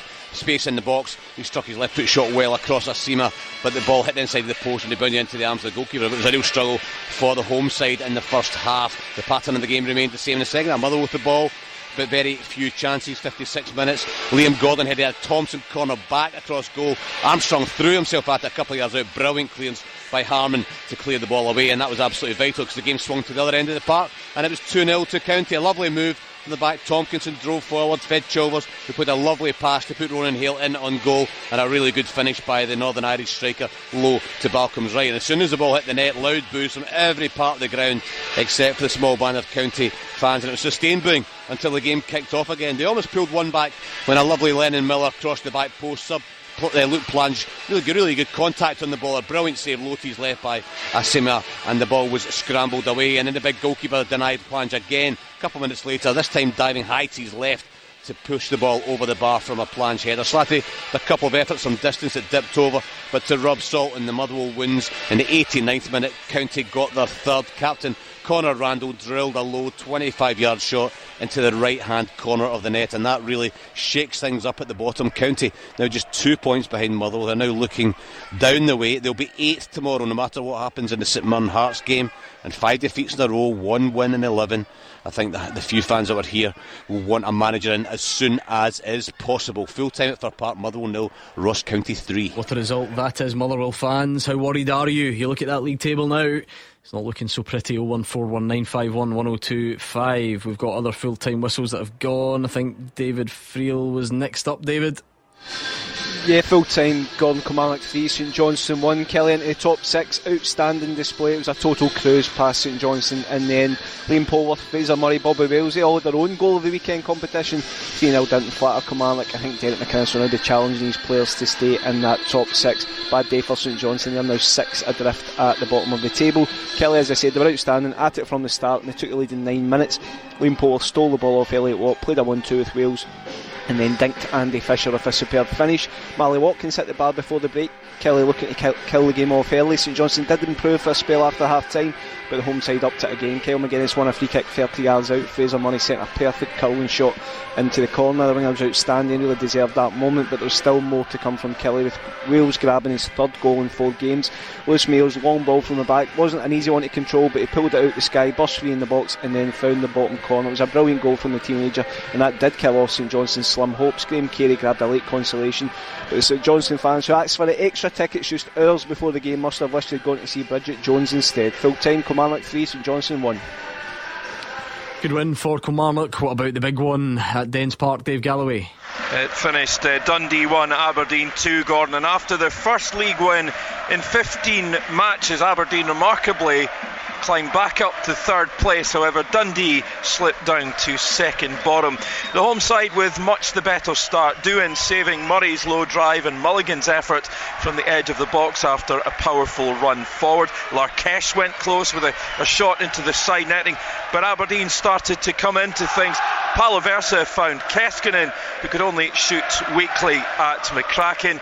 The Dons went ahead though in 29 minutes. Ockel's ball into the box. Tober's shot wasn't dealt with by McCracken, and Nisbet pounced to shoot high into the net. Ockel's went close to making it 2-0, but his low drive was brilliantly parried by McCracken. Dundee really piled on the pressure. It was frantic stuff. Aberdeen getting bodies in the way. McGee eventually sent a half volley just wide. Aberdeen doubled their lead after 52 minutes with a magnificent goal by Keskinen, who sent a curling, dipping 25-yarder into the top corner. But just 2 minutes later, Dundee pulled one back. However, really poor defending from the Dons. A good run by Mulligan, and his cross was converted by close range by Palmer Holden. Devlin wasn't far away from the visitors with a long-range drive flashing wide. Play raging from end to end as both sides had a right go. Palmer Holden shot wide from the edge of the box after a good run when passing to Murray was a better option, and homekeeper McCracken made a wonderful save to keep out Tober's header from a really good Palaversa cross. Robertson looked set to shoot Dundee level, but his drive was somehow deflected past the post. Exciting stuff here today. The Dons stood firm to get that all-important win, sparking big celebrations in the away end, as you can hear in the background. It's finished. Dundee 1, Aberdeen 2. Huge win. Aberdeen are back third place as we head into Saturday evening, because Dundee United had this happen to them at Celtic Park. Gabriel? Full time, and it's Celtic 3, Dundee United 0. Brendan Rodgers' side 16 points clear at the top. First half goals from Callum McGregor and Jota, putting them in total control, with Adam Ida adding one with a cracking strike towards the end of the game. It was the captain who got the champions up and running in the 23rd minute. Lovely footwork from McGregor, tidy near post finish after entering the box. Heading towards his best ever goal scoring season, he's on 8 already. Jota got his goal about 12 minutes later. He'd been bright all afternoon, named player of the match, his usual trickery and pace coming from out wide. He cut inside, trademark strike you saw so many times in his first spell here, dribbling almost alongside the edge of the box after cutting in, and he just curled the ball inside the far post, and that was Celtic Gordon in cruise control there. Jeff Schlupp had a great strike that smacked the post from 20 yards when it looked like he was set to score his first Celtic goal. Rodgers made changes as expected after the hour mark, and Adam Ida eventually got a great goal late on. He had a few decent half chances in the first 45, but he did get his goal here, taken on the half volley, curled into the far top corner, and he was substituted shortly after. Greg Taylor also forced a great late save from Walton in the United goal. Austin Trusty nearly made it 4 in stoppage time, but it was job done for Celtic. United offered nothing going forward. They dropped to 4th for the first time in a month or two. Celtic 16 points clear at the top of the table. They will look to wrap this league title up as quickly as possible, and it was an ideal warm-up for Munich on Tuesday, that huge second leg in the Champions League. Full time here, Celtic 3, Dundee United 0. Now it's over to you. 01419511025. Celtic fans, how does it feel to be 16 points clear? How did today set you up for Munich? You look at the players that were played and rested and who came off and who came on. Did that give you any clues about Munich? How do you feel heading into that one now? And what about being 16 points clear at the top? Give us a call right now if you can. If we're on the lookout for frustrated, angry fans this evening, I'm looking at you, Motherwell and Partick Thistle fans. Motherwell, a 3-0 home defeat to Ross County. No manager, dropping down the table. How do you feel this evening? And Partick Thistle, it was bad last week and it's got worse today, so do give us a call there. Aberdeen fans, come on, you've waited months to try and get a win in the league. Now it's come around, so why not give us a shout? And Rangers fans, how are you feeling after the week that we've had heading into the game at Tynecastle tomorrow? 0141 951 1025, and we'll take your calls next. After the action, it's your reaction. 0141 951 1025. Clyde One Super Scoreboard's open line. It's this time of the week that this show was made for. Your team has played or is about to play, and you get to tell us everything that's on your mind, whether it is good, bad or somewhere in the middle. Give us a call please, 0141 951 1025. Celtic fans, you're 16 points clear. You're heading to Munich. You managed to rotate the squad a bit today, so how do you feel about it all? Give us a shout. Craig is first through though. He's a Motherwell fan and not a happy one, I would imagine. Craig? Hiya guys, how you doing? Good, thank you. How bad was it? Pretty awful, to be honest. It's quite a brutal watch, quite dour. I survived to the third goal, and the third goal I left. What annoyed you in particular today then? Because there's obviously a lot going on here where previous manager leaves, no replacement yet, poor performance and result today. I'd like to talk about some of the players. The goalkeeper, Eli Balcom, I'm sure that's his name, he's just arrived in from Brentford as a St Mirren the last 6 months. I've never really seen much of him at St Mirren, but I want to know what he was like, because I don't think he could catch a ball today. Numerous balls he dropped, I think he fully caught one.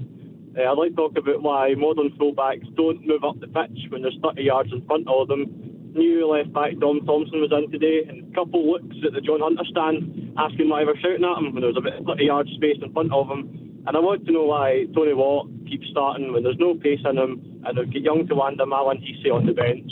They came on today and you could feel that it moved a bit up top, but just not where it needed to be compared to where Tony Watt was playing. I knew there would be a point about Maswanisi, Gordon, and I totally respect if Stuart Kettlewell was listening, he'd tell me I don't know what I'm talking about, or Stevie Frail, but on the most basic level, it feels like if you're Motherwell, you know you don't have the finished article, you know you don't have the perfect player, you know you don't have these guys that are going to perform every week, but it feels like in Maswanisi it's someone you should probably just take the rough with the smooth, because he's the only one with pace really, and he's the only one that can unlocks things, and he's shown what he's capable of. Are you surprised he played so little today? Massively surprised. I know that obviously Stephen Friel's had a hard job. He's had to get in there, lift the players after the departure of Kettlewell, but you got to play your best players with pace, and especially against Ross County, you're at home as well. The lad can get a goal for you. He's got a good touch. He can stretch defenders. I don't know if it's just inside Fir Park, and they're entitled to their opinion because they work with him every day with the squad. To me, they must think he's an impact player. I know what you're saying, Gordon. There are times when you look at him, he frustrates you a little bit, but he's got that sort of a spark about him that he can change a game for you. He can get you up the park. He can get you a goal. And also, what I can't believe is, if something ain't working for you, and Motherwell's back three with the two wing backs ain't working, they've not got the players to play it now, right? It's not working. To be fair, change it. But do they have width?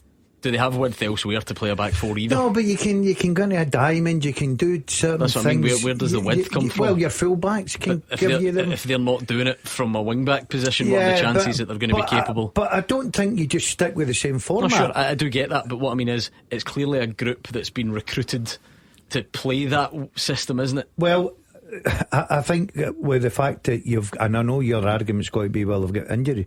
They've got 33 players in their staff. I'm all the more interested now in the appointment of the new manager, because Motherwell's situation is abject. They have lost 5 games in a row, one of them a Scottish Cup tie, 4 league games in a row. They are slipping down the league table. We can focus on various individuals, as Craig has attempted to do, but the new manager is going to have to be of a high calibre and possessed of personality, because if ever I looked at a club who needed a massive lift, it's Motherwell, because I think 3-0 at home to Ross County is an embarrassment. Craig, you mentioned the goalkeeper. I mean, I think St Mirren fans can tell you he was a pretty good shot stopper in the first half of the season. Don't think he was perfect, but what was he wasn't at fault for any of the goals today, was he? Was it just more of a kind of general uncertainty that came from him dropping quite a lot of stuff? Yeah, definitely. I'd leave the goals probably up to the defence today. I just felt it was so sloppy. There was no communication, especially the full-back. They just went pushing forward, but a couple of wee scary points when the ball came to him, because I didn't really like it at all. I know we've had goalkeeper injury problems as well, and we've had about 3 or 4 goalkeepers played this season, but I think we need to pick a certain goalkeeper when they're all back from injury and play him for the rest of the season. Well, it's going to be Ellery Balcombe, because Archie Mair's injured and Aston Oxborough's injured, and Balcombe was brought in. Like on paper, he should be solid enough. Like I say, he played for St Mirren early in the season, and to be fair, Craig's has gone on to acknowledge that he wasn't at fault for any of the goals today. He just looked a wee bit ropey. Yeah, I think it's the least of Motherwell's problems just now, the goalkeeper. I get that they've had problems all season, and your favourite kind of go-to saying if the team's done that bottom end or in relegation, always get a goalie that's not been pulling up any trees throughout the season. But I think with Balcombe, you've a safe enough pair of hands. It's the system and just the defending. If you're getting beat 3-0 at home to Ross County, you know where the issues lie. It's hitting you right in the face. So new manager will sort that. Craig, how do you feel about the fact there is no manager? Can the new guy, whoever he is, come in and make a difference? Who do you want it to be? I hope so, but I don't like how there's just silence from the club. There's been nothing said about new managers coming in. I mean, last week we're posting videos of players taking penalties, and the goalkeeper injuries were that bad. One of the defenders was in goals for the penalties. But I was also looking through the odds in the last week, and I couldn't see any updates to the odds getting changed either in the past weeks, and I've had nothing on Twitter either about new managers coming in. So I wanted to know from you who the favourites are. Genuinely, right? And because I'm not saying I would pretend to always know. That's not what I'm saying. It has been one of the quietest searches I've ever experienced, because something always gets out somewhere. Agents will talk, or board members will talk to someone who passes it, and you hear rumours and you hear whispers and so on. And by the way, fine, that's Motherwell's prerogative, and they're probably quite proud of how they've managed to keep it in-house, because clubs always do. But when it goes on this length of time, Hugh, it's understandable. Fans just want something to try and cling on to. Yeah, sometimes speculation can be unsettling, because you get all manner of names, and then you get supporters falling out about names that you don't know whether they're actually in the frame or not, and they're unhappy with the guy before he's even been appointed and so on. So Motherwell are in a dangerous position. As I say, their situation is abject. They're losing game after game after game, league and cup. The fans are unhappy. The players are unhappy with the fans after the Stuart Kettlewell business. They need someone of charisma to come in here, because the job that has to be done is becoming harder and harder by the game. Craig, when you look at that run that Motherwell are on, 5 defeats in a row, one of them in the cup, a draw before that. In fact, it's only one win in the last 5, 6, 7, 8, 9. What is it, 10, something like that? How worried are you about the picture? Because people just keep looking at league position at the moment, but the truth of the matter is Motherwell are not far away from that playoff spot. Yeah, I'm really worried. When everyone did keep saying Kettlewell left and we're 5th, everyone's like, you're 5th, you're about to get Europe, but we're only 6 points off 11th. So that wasn't looking too good. The fact that two losses and we could be down there, which I think it's going to go that way from 2 losses. So well, you're 4 points off it now. 4 points, yep. Yeah, and your next game's at Tannadice. So, I mean, to be fair, done well against Dundee United this season, but going into it with absolutely no form whatsoever. Yeah, no, next 3 games: Dundee United away, Dundee at home, and Rangers away. So how many points you got to pick up in that run? So I think there's worrying times for Motherwell. They need a man. I totally agree with you. I think they need a real strong manager in there to just take a grip of the club and take it forward. Okay, thank you very much to Craig, who's an unhappy Motherwell fan. From one unhappy local team to another, let's bring in Brian, who's a Partick Thistle fan. Brian, how are you doing? Good. I'd imagine not so good for you today. Well, it's never good being a Thistle fan, but I've been on before. I'm a Chris Dillon supporter, a Brian Graham supporter, but I think now it's time we had a change. I think it's time for Dillon to step down. Brian Graham as a manager, I wouldn't have. Stuart Kettlewell, he's floating about. I think it's about time Thistle saw it, get a new manager in, give him to the end of the season, see what he thinks, and maybe give him a year's contract, see if they can change it again. But doing, for us, playing for the playoffs every season is no good enough. We should be going to win it. See, now that that's unlikely to happen though, Brian, I mean, is there a case to say that you just try and get in the playoffs, which you possibly still will, and just take it from there? Is that not good enough for you? No, it's been the playoffs for the last 3-4 seasons. Dillon was one of our best players ever. But he's just no managerial material. I think he's had his chance. I think it's time to get rid of him. And I am a Chris Dillon supporter. What a way to link those two calls. It was a Motherwell fan, and now Brian's on Partick Thistle, and he wants Stuart Kettlewell to replace Chris Dillon, who's not left his post. So, Mark, I think a very difficult one for you when it gets to that person. I'm not going to ask you if Partick Thistle should sack their manager, for obvious awkward professional reasons, but how sticky a spot are they in at the moment? A 3-0 defeat to Raith today. Yeah, that's been the problem. Those teams, up above them in the table, and Raith just behind them, struggled against them this season in the head-to-heads. And you look at Raith, 2 games in hand and 6 points behind Thistle. That is a problem, because when the playoff spots become in jeopardy, then you can understand why Brian and some fans are unhappy at that. But Chris has made some signings as well in January, and I'm not making any excuses, but sometimes they just take a wee bit of time to settle into the club. But it's still within their grasp, no doubt. The fans would have been optimistic about this season in terms of winning the championship. I think everybody can agree that that's a far way off, but the playoffs is a must, and it's 2 massive games, balance. Mark, 2 home games. I'll test the character, the manager, assistant manager, the players, everyone involved. Look, Partick are a big club. They're a sleeping giant for me. See if somebody goes into Partick and gets them going, gets them up that league. They have got a terrific support. They're a good club. I think that Partick getting into that Premier League would be a great addition, but they've got to get there first and foremost. I think the fans are slowly, because of what Chris achieved as a player, and quite rightly so, he deserves all the credit for that. He's now the manager. He's come in for a bit of criticism. 2 home games. Adrian Levy, if he lost A2, I don't think he'd be in his job. They're at a crossroads, because Brian on the line says he's fed up with playoff places. He'll be even more fed up if they're not in the playoff places, and they cannot assume that they are there yet, because games left are still in double figures, and Partick Thistle have got into that kind of slump that Motherwell are suffering from, and it really does have to pick up very, very quickly, or the club will have to contemplate change before they fall out of the playoff places and don't even have that dream of going up via the playoffs. OK, thank you to Brian. What about the top end of the Premiership table? Celtic fans 16 points clear, in between 2 games against Bayern Munich. Give us all your thoughts on today, please. We'll take them next. 0141 951 1025. Clyde 1 Super Scoreboard's open line. Mark Wilson and Gordon Dalziel and Hugh Keevins. What more could you want from your Saturday evening? As we look back on today's football, look ahead to tomorrow. What a day we have in store with Hearts hosting Rangers. Let's reflect on Celtic going 16 points clear at the top, though. Laurie is in Carntyne. How pleasing was that today, Laurie? Well, first and foremost, Gordon, thank you for allowing me to take part in the programme this afternoon. It's a pleasure.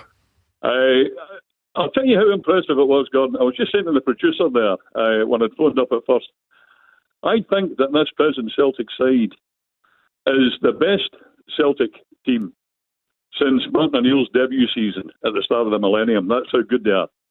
And that was a very impressive team. The goals coming from everywhere. It's just perpetual motion. There's a great chemistry. 2 players for every position.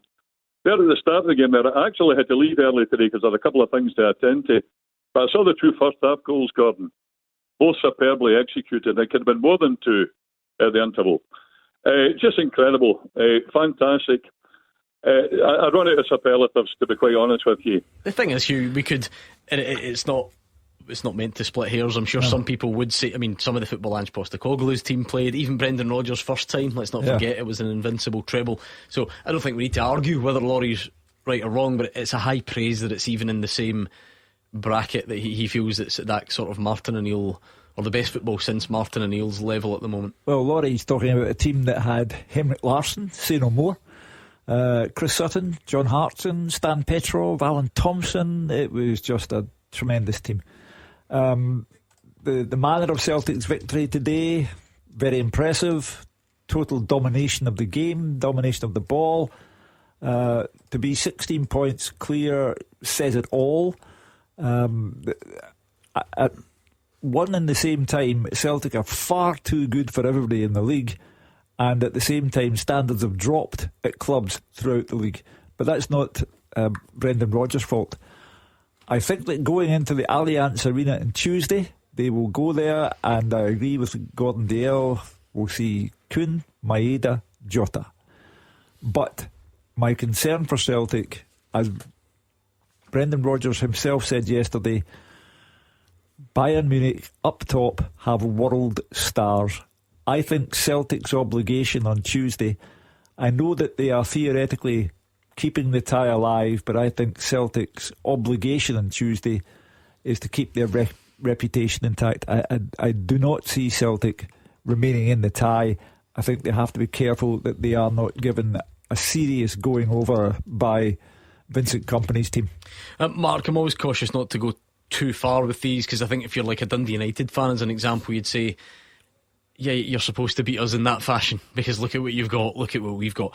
Having said that, you also don't want to take anything away from Celtic. Are they really at the kind of top level of what they're all about at the moment? You know, yeah. Of course they're ahead of everyone else, but Laurie's talking about going back to Martin O'Neill as an example. Yeah, I think so. I think they're pretty much at the top of their game at the minute. I think when you take into consideration as well the European results and progressing with this new format into these playoff legs against the real top teams in Europe, I think it's been impressive as well. There is so much to like about how Celtic play, and Brendan Rodgers had to come in, remember, and take over from Postecoglou, and people were criticising last year how the team was playing, and it was boring, and all this, and it was slow build-up play. And Brendan Rodgers, by the way, has had a few wee pops this season at that. They've certainly not been slow or pedestrian this season. They've been electric, and you add Jota into the mix, and that makes them even better. So Laurie, I think spot on. I'm trying to remember back some of the great teams that Celtic have had in that period, but I think it'd be pretty much close to one of the best. I think maybe that is the credit, Gordon, because other teams haven't suddenly decided to roll over. Teams have always come to Celtic Park and sat in and tried to make life difficult for them, and although Celtic will always tend to win because they've got better players and more money, it has been difficult. There are loads of times throughout a season where you don't cruise to victory in these games, but they seem to be cruising to victory every time in these games. Yeah, nobody ever tips them to lose a game at Celtic Park. They don't really come close. That's what I mean. It's not even like you don't get those sticky days really where you think you look at domestically in the league, 26 games, they've scored 76 goals and only conceded 12. Domestically they're miles in front, squad wise, everything about them. You look at from top to bottom, the manager as well, everything there. Look, he's improved them massively. They're entertaining. They've got match winners all over the pitch. You look at the middle part, you look at the options up front now. I know that Celtic fans and Brendan Rodgers complain they want another centre forward. Okay with that, but even defenders going forward, chipping in with goals, and the signing of Schmeichel has been absolutely brilliant. Laurie, how did today set you up for Tuesday? Do you read into it, are there clues there? The fact that Maeda was rested and Jota started but came off. Does this all point to that front three that people have been talking about on Tuesday? I think so, Gordon. I mean, that was one of the first things I noticed, the squad rotation. 5 first-team regulars on the bench. What a quintet to bring on at any time. I'm not delusional, Gordon. Brendan Rodgers often says football's all about levels. And I don't kid myself on. Thus far, I think we've acquitted ourselves quite well in Europe. Unless my arithmetic is suspect, Gordon, I think we've played 9 matches thus far, winning 3, drawing 3 and losing 3. So we're certainly impressed. And I agree with you. I think the object of the exercise is to go there and keep in the game. If we're going to lose, I'm hoping we don't lose by any lopsided margin. Well, the good thing, or potentially good thing, Bayern Munich are about to kick off right now, and they've got a really big game tonight. They're playing Bayer Leverkusen, so they can't afford really to take the foot off the gas tonight, although they have a cushion at the top of the Bundesliga that would look a lot less comfortable if they weren't to win this evening. So they're kicking off right this second in that one. If there is anything to note, I mean, if 3 Bayern players limp off within the first 10 minutes as an example, it will tell you all about it. Thank you very much to Laurie on the line. Do you match Laurie's assessment of it, Mark, about clues from today about who plays Tuesday? Yeah, well, you'd like to think so. I just don't know. I wouldn't like to second guess Brendan Rodgers, because I'm more thinking of the defensive job, and I'm maybe a wee bit different for Daz. I get it looked better the other night with Maeda through the middle, but he's maybe going to compare it to other away performances, Atalanta being the big one, and Ida started through the middle there. I don't know. It's very difficult. This is not exclusive to Celtic. This is just football, and when you're assessing it and when you look back, everybody agrees it looked better when Maeda went through the middle. What none of us will ever know is if it would have been that way from the start. You just don't know. You just can't. I get why people would cling on to it, but you just can't tell. I think we have to be utterly realistic about where the game is being played and who Celtic are playing. We had a mixture of bravado and realism before the first leg when we had callers to Super Scoreboard. My individual impression is that Tuesday night in the Allianz Arena is about Celtic trying to keep the score respectable. But what does that mean? No, we're talking about the team. So based on that, what? If you start with Kuhn, Maeda, Jota, you think that's too attacking? It's too open. Yeah, I do. I would fear for Celtic, but Brendan Rodgers, you cannot criticise the man, because he said he came to progress Celtic in Europe, and he has done. So he will give it a shot, because he's Brendan Rodgers. But my overall fear is that no matter who starts, no matter who finishes, Celtic will be involved in a game of damage limitation on Tuesday. See, at the same time though, Gordon, see, even if you don't limit the damage, I mean, it's knockout football. I'm not saying that anyone would be comfortable with a heavy defeat, but are Celtic not as well doing? They need to win the game. That's just a fact. They need to win the game. Are you not better just going with your most attacking, entertaining trio and trying to make it happen? And if you fall short against one of the best teams in Europe, is anyone really going to be too concerned? No, I think that if you've in a situation with Ida in there instead of Maeda, and you allow them to build from the back, I think they'll cut you open. And I think the next goal in this tie is so crucial, because if Bayern get it, the game is away from Celtic. Let's not be kidded here, it's gone. So I think you've got to put them under a little bit of pressure, and the pressing, and I think there's nobody better than Maeda at centre forward, going upsetting the goalkeeper, upsetting the 2 centre halves. You seen them the other night there. Look, I totally agree with everybody's saying. I thought Brendan Rodgers tactically got it not bad, because unfortunately lost a goal just before half time. Maeda was always in the plan to get through the middle and upset them late on, and it worked for them. But this is different now. They're chasing it. They're out the tie just now. They're chasing it. They can't afford to lose this the next goal to Bayern Munich, or that game is well and truly gone. I think it'll be a difficult night, but me personally, I would go with Maeda up top to go and try and unsettle them and try and get something. It would be pretty straightforward, Mark. Just get 2 dies in Maeda's. I was thinking exactly the same, Gordon, because when you're putting them through the middle to press, this 2 centre halves, you're taking them away from a right back who is going to maraud up and down all night. So you're expecting Jota to do the work of Maeda, and that just doesn't happen. As talented as Jota is, he's no Maeda at working back the pitch. Okay, so here's a really basic way of looking at it then. Maybe I've oversimplified it. Is Ida closer to the pressing capability of Maeda, or is Jota closer to the defensive tracking back capability of Maeda? I think Ida does. Does that make any sense? I know where you're going with. I think Ida does not too bad a job at pressing from the front. Better than Jota would do going back the way. Are you starting Ida on Tuesday? I would go Ida to start the game. And who's your 2 wide players? Well, Kuhn and Jota. Maeda, sorry. And leave Jota back in the bench again. Yeah. Okay. Martin is on. How are you, Martin? Hi guys, good, thanks yourselves. Not bad, Martin. I think you want to delve straight into this type of conversation, don't you? What are you thinking about this balance Celtic are on? There's a couple of points I was hoping to make. So I think we're forgetting that Maeda's suspended for next week. No, he's fine.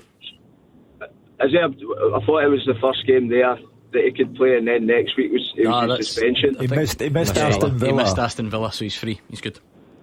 Right. Okay. Right. Well, sorry, I was under illusion yet that Maeda was suspended next week. So that's good news for you tonight, then. Aye, that's a boost. Yeah, because I was going to say when you take his pressing out the team, I think it's a totally different setup for Celtic. There's nobody does it as good as him.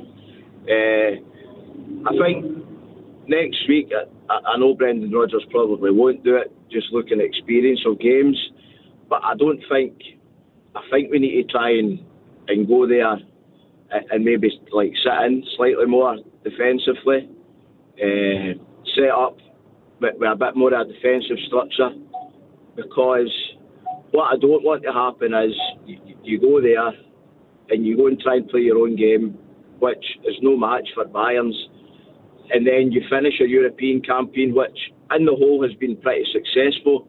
You finish it and slightly embarrassed with a doing, if you know what I mean. That's the run you risk. The risk you run. The risk you run, rather. Because of who you're playing against. You know, they've done exceptionally well to get to this stage of the competition, and then the choice was Real Madrid or Bayern Munich. A Real Madrid who go to Manchester City and score 3 goals and win there. It's the problem of being good enough to get to this stage. But I'm very much afraid that whether you compare this team to Martin O'Neill's or Gordon Strachan's or Neil Lennon when they beat Barcelona or whatever, on Tuesday night Celtic will be playing a team of world-class players, and whether it's Kuhn, Maeda, Jota, Ida instead of Maeda, anything you like, Celtic are overwhelming second favourites. The thing is, though, everybody knows that, though. We're not getting any points for pointing that out tonight. And you're in it, there's nothing you can do, so you might as well just try and harness whatever positives there were from the other night. Look at where you hurt Bayern and try, because Celtic did, I think they obviously did, and try and do it again. Yes, that might not work, but that will have to be the mindset when you're in the knockout stages of Champions League football, surely. I think the biggest positive they can take, Gordon, is the way Celtic finished the game and how they rattled Bayern Munich. Look, nobody's disagreeing that Bayern Munich are a top side. Of course they are. They're on their own turf as well, but they can be rattled, and I keep going back to it. The first goal in this next game has got to be so crucial. That's why I'm only saying, from my point of view, Brendan Rodgers obviously is the manager, I would be playing my strongest starting 11, and my strongest starting 11, my front three is Jota, Maeda and Kuhn, and hope that I can get that goal that just lifts everything. Look, Celtic are capable of scoring, but if they lose the first goal, there's absolutely no way back for them. I feel like this is, well, clearly, Martin, this is taking everyone's attention rather than the fact that you went 16 points clear. Is that kind of where Celtic are at? Most people just comfortable with the title race and trying to focus on this? I think so. I think that when you've got such a comfortable lead in the league at the moment, that the European exploits probably do kind of come to the forefront. There was just one other point I was wanting to ask the panel, was like, you've spoke today about how the rest of Scottish football is slightly on a decline, the standard of that. How do teams like Celtic and Rangers, even the likes of your Hearts and that, when they're going in, how do we manage to get closer to these teams, or do we just have to accept now that we're pushing for maybe we're last 32, last 16, and that's a good campaign, and that's it, if you know what I mean? So, I mean, Hugh, if we're talking about why can't Dundee United win the league, it's the same answer as why Celtic are going to struggle for semi-finals of the Champions League. It's just the way of the footballing world. Yeah, I mean, look at the Rangers would be called the second biggest club in the league because Celtic have overwhelmingly dominated the Premiership, but Rangers will get no money. Hibs have just declared losses of 7.2 million. The rest are living hand to mouth as well. And it's unfortunate, but there are moments, and we try to highlight them here. Hearts revival, will it continue tomorrow?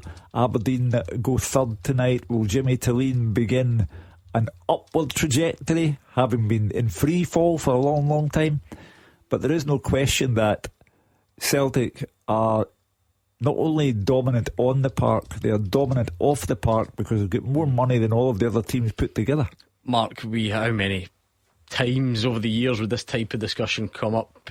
It's not the other team's fault in Scotland that, Celtic have a ceiling in Europe. Yeah. But, and at the same time, though, it can't be easy, the psychological shift from playing a home game against Dundee United to going away to the Allianz. So, of course, I get all that, but I don't really know how it changes in any significant way. Well, I mean, it comes down to players and who you can recruit, and the money you pay for them. You look at a Bayern Munich team that was assembled, and some of the transfer fees alone are crazy. But you get what you pay, and that is the difference. When you get to this last 32, and then if you do progress to the last 16, the individuals, the profile of these players are up against is so far ahead of you because you're so far behind them financially as well. So you can have all the best tactics in the world, and you can match. Brendan Rodgers can match company on the touchline, but at the end of the day, it comes down to the personnel on the pitch. And Bayern Munich, whether you like it or not, are streets ahead of Celtic in every department. OK, thank you very much to Martin on 0141 951 1025. We're going to start hearing from some of today's managers. Is Stevie Frail going to announce that it was his final game in charge of Motherwell? Will he tell us anything about the man to come in? How will Brendan Rodgers feel about that discussion we've just had? And Rangers fans, if you can bear it, tell us how you're feeling about tomorrow. After they play, you have your say. 0141 951 1025. Clyde One Super Scoreboard's open line. Hugh Keevins, Gordon Dalziel and Mark Wilson are here. Still time for you to call and reflect on today's results. Think bigger picture with regards to Bayern Munich. Look ahead until tomorrow. Rangers fans, it's been the week really just dominated by should the manager go.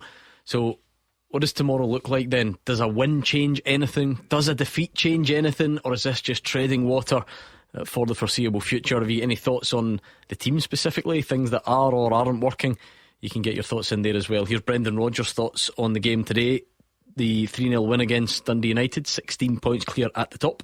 Firstly, the performance was excellent. The quality of our football on the surface is difficult at the moment. It was a really high level how we connected the game, and all 3 goals were individual quality. And but the work rate in the team right from the first whistle, because we've played 4 times since Dundee United played their last game, so we know they're going to come fresh. Jim's done a great job with them and getting them very organised, very compact, very hard to score against. But I thought our overall game was really, really good. It's within the DNA now of this team mentality. We never look for an easy game. We know that every game is a challenge for us on the back of an exciting midweek. These games can be difficult, but I think if you look at our results after Champions League, it tells you the mentality and the focus that the players have to perform well. So I was really pleased. It's just a job well done, Gordon. I think it's as we said, it's almost just a credit to Celtic that they're becoming so straightforward these afternoons. Yeah, and give them credit because they've had a real run of fixtures, and Brendan Rodgers has highlighted that, but they just got on with it. He's got such a powerful squad. He can rotate 5 changes, his substitutions are quality when they come on the pitch. He has had a lot of game time, a lot of games, of course he has. That's why you're successful if you're in the Champions League and you're in all the cups, and obviously the league campaign as well. He'd be delighted with that today. A clean sheet as well.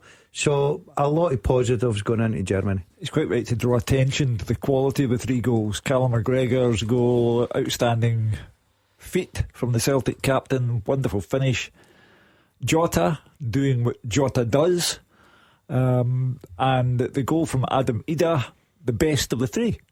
So in the midst of total domination, they contrived to score 3 brilliant goals at the same time.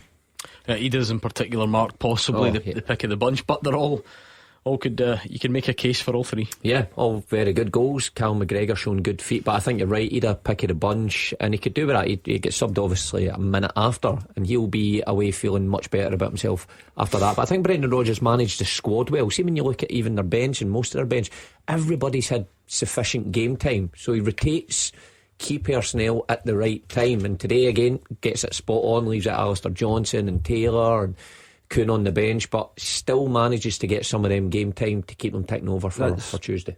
Gordon, you asked the question, what does a win do for Rangers tomorrow? What does a defeat do? I think the Rangers supporters are saying, win or lose, it means nothing. Look at that Celtic team. They're just routinely going out, winning the 3 points. They've had a hard night against Bayern Munich. They come out, they win the 3 points, and they score 3 brilliant goals into the bargain. Jim Goodwin on the losing side today, and now not in third place anymore. Yeah, listen, we have no arguments about the final outcome. I thought we were beaten by the better team on the day. You need Celtic to have an off day when you come here. Obviously we were hoping that they would have one eye on next week with the importance of that game, but obviously it shows you the mentality of the group and of Brendan Rodgers as well. They've got that level of consistency, that level of professionalism. Certainly wasn't down to a lack of effort or anything from my players. I just think sometimes you've got to compliment the opposition, and they're a very good team. It shows you the quality and the strength and depth that they have within the ranks, that they can make those 5 changes and it still doesn't really weaken their team. They're a very well organised, very well drilled team. Every player in each position knows their job within it. They're a team that can hurt you in a number of different ways, with the pace they have at the top end, with the balls in behind, the different rotations and the movements that they've got in the wide areas. It was a difficult afternoon for us. It wasn't down to any lack of commitment on our part. It was just purely beaten by the better team. And Brendan Rodgers doing what many people are doing and looking ahead to Tuesday. We've made great strides this season from last season in the competition, and we were competitive like I wanted us to be. I wanted us to show our level throughout the competition, and we've done that. We've had to come back from some adverse moments. It all bodes well for the progression of the team, and whatever happens on Tuesday, the guys can be really proud of what they've achieved, and we look to build on that. It's an exciting challenge for us and a big opportunity for us. We wanted to respond. We had a really exciting game, like we say, during midweek. Great atmosphere. We unfortunately just lost out in a really good game. You've got to come into this game and do your work. I can only be happy. So it's now important the recovery process. We get in tomorrow, recover well, and then get ready for Tuesday night. On to tomorrow, Gordon. Do you agree with Hugh that tomorrow a win doesn't change anything for Rangers, and neither does a defeat? It feels like I know a win might not move the dial, but for those that are angry, they can get angrier. Yeah, I think they've got to win, Gordon. I think there's massive pressure. Now, I'd said earlier in the show, I don't think this manager's got to get sacked. It must be down to finance, because no other manager would have survived Queen's Park, and obviously the anger of the Rangers support. He goes to Tynecastle tomorrow. It'll be a difficult game. He can't afford to lose it, because the Rangers fans are now, I don't know many of them that have got support now of the manager. He was slowly building that support because he had a few wins. He went to Dundee United. The European campaign was good.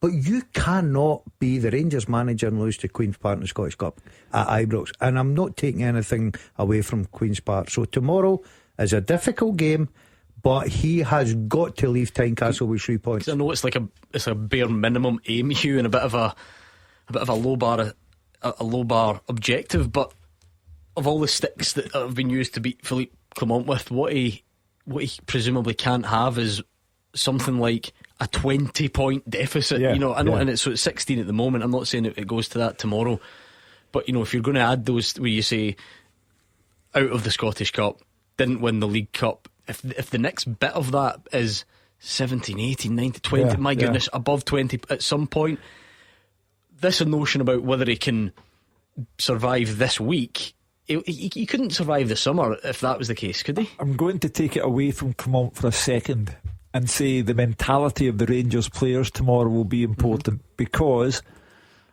will you be able to spot those players who have down tools? Because the whole place knows that the league's gone and that Celtic can only go further and further away. If anyone downs tools, then the Rangers fans will really go to town on them, because there are European matches still to play. But they lost to Queen's Park because their mentality was rotten. And if it's the same at Tynecastle, they'll lose again.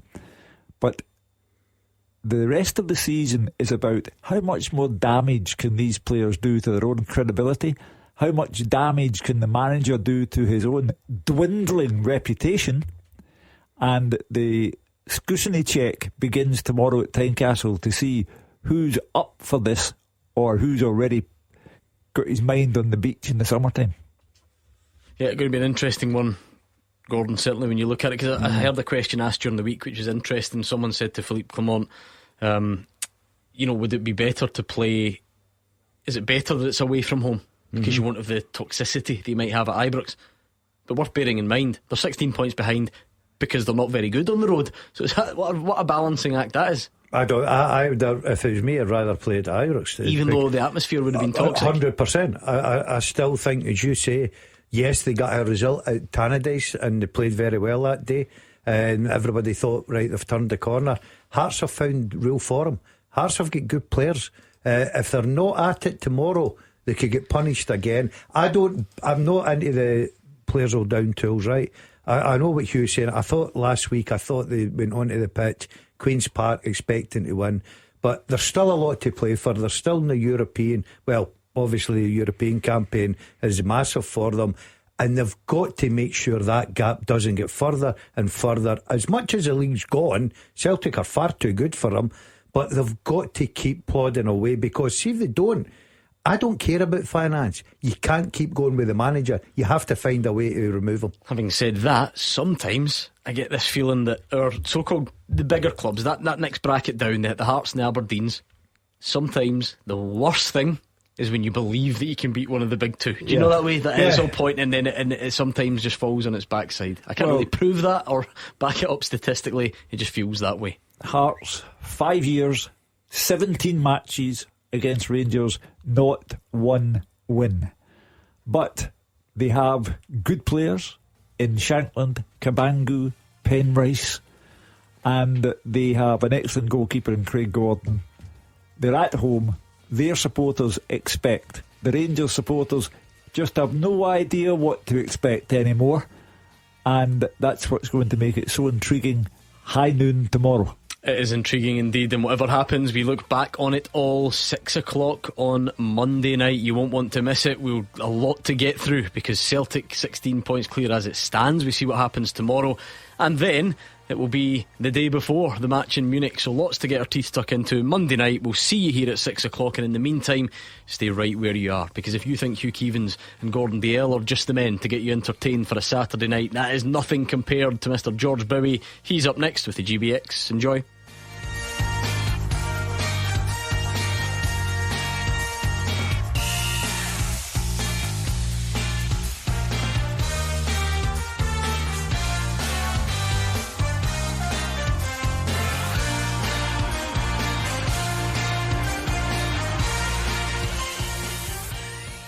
Clyde One Super Scoreboard Podcast with Lucas Volvo. Looking to sell your Volvo? Contact them today for a no obligation quotation.